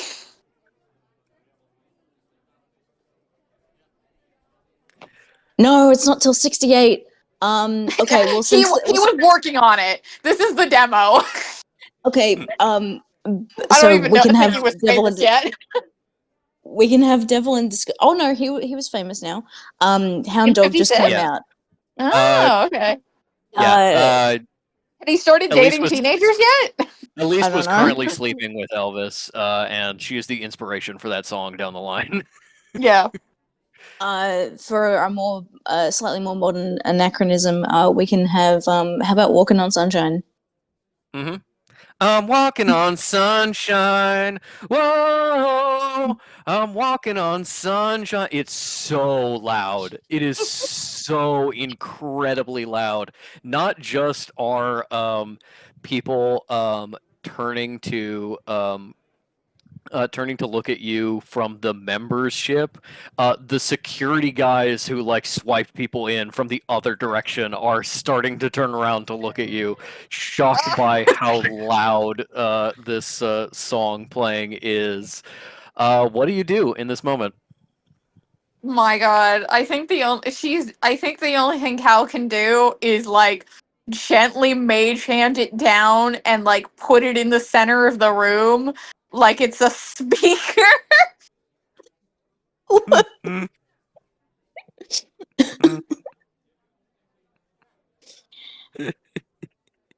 Okay. All And right. then once it goes through the whole song and before it goes to like I don't know if there's a Before it loops. voicemail, she's not going to let it get it.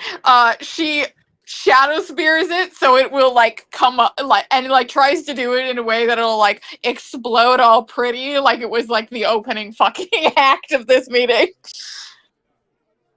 All right. Nice. Let's see if that works. Okay, there is one thing we can do to possibly make this okay. You throw it into the center of the room. It is playing. You try to explode it. I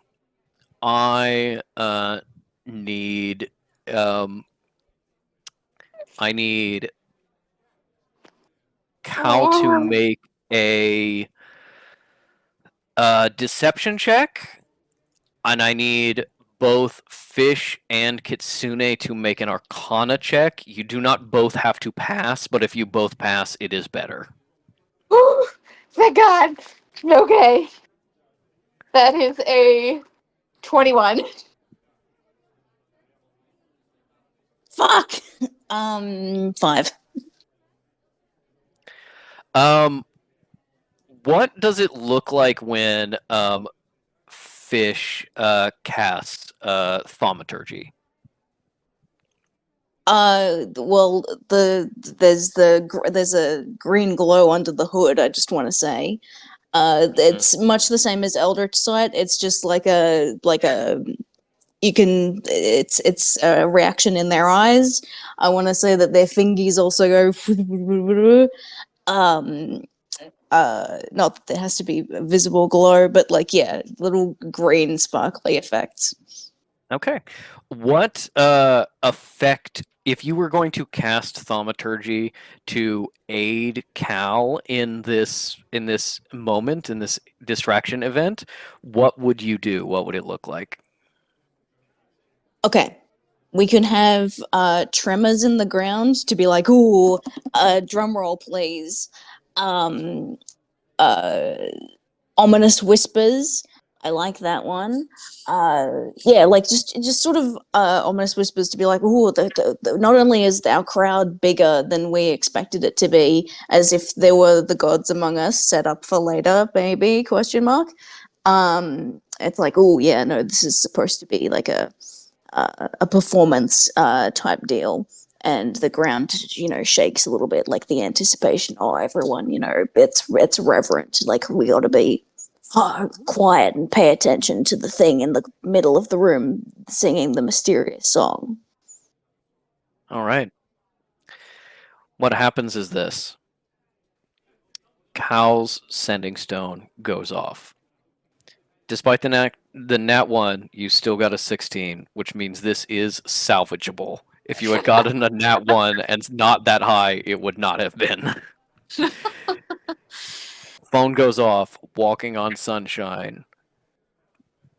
You throw your sending stone into the center of the room. Shadow Spirit. Kitsune, still invisible in this room, uses his own illusion powers. As the sending stone explodes, purple and black sparks, the carpet almost seems to ignite in the shape of an ankh. tremors, rumble, goes away. Half second later, whispers, I'm walking on sunshine. I'm walking on sunshine. And to- there I had it to- feel good. Oh, good. I had to respect that you tried to help, but did not get a good roll on your Arcana. Thanks. It's No, literally I just, appreciate like, it. The first thing that came to mind, which is like, Fish was probably singing the song in their head as soon as it started playing. Yeah. You have the entire attention of the room. Cal is forced to jump back into the box illusion as it's starting to dissipate, but does, after people settle down and turn around and start talking about the sign from the gods, she's able to sneak through into the larger room without getting caught. You managed to pull it back. You managed to save it. You got your 21. Kitsune got a 19. Thank you, boys. You were able to get that through and pull it back as you all shift into the ceremonial room. You find a large open space, marble flooring, palm trees planted in large pots, overlooking this central aisle, red carpet, censers being swung by servants with spices and incense. Fish sees one of the servants and is like, why couldn't we be fucking that guy? why You don't weren't know we here? where they came in. You came into this room, and this was clearly the presentation room. Those guys may have come in the back. You're like, Yeah, no, just God immediately damn like, oh fuck. Yeah. and Go on. a series of standing torches, as the a series of standing torches, as sitting at the farther end of the room, upon a carved throne, you see a figure in robes, much like the others are wearing, but more elaborate. A large mask of a falcon covering his head. The one called the Regent.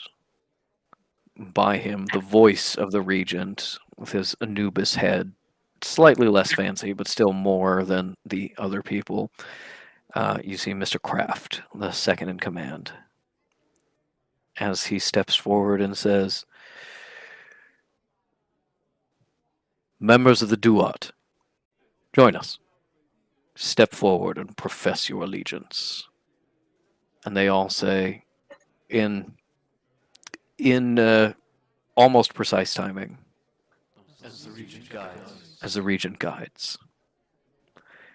That's it for this episode of Well Dressed Bones. As everybody has safely gotten into the ceremony, we will handle how we are going to deal with this and everybody potentially hiding and how they're going to hide and everything next time.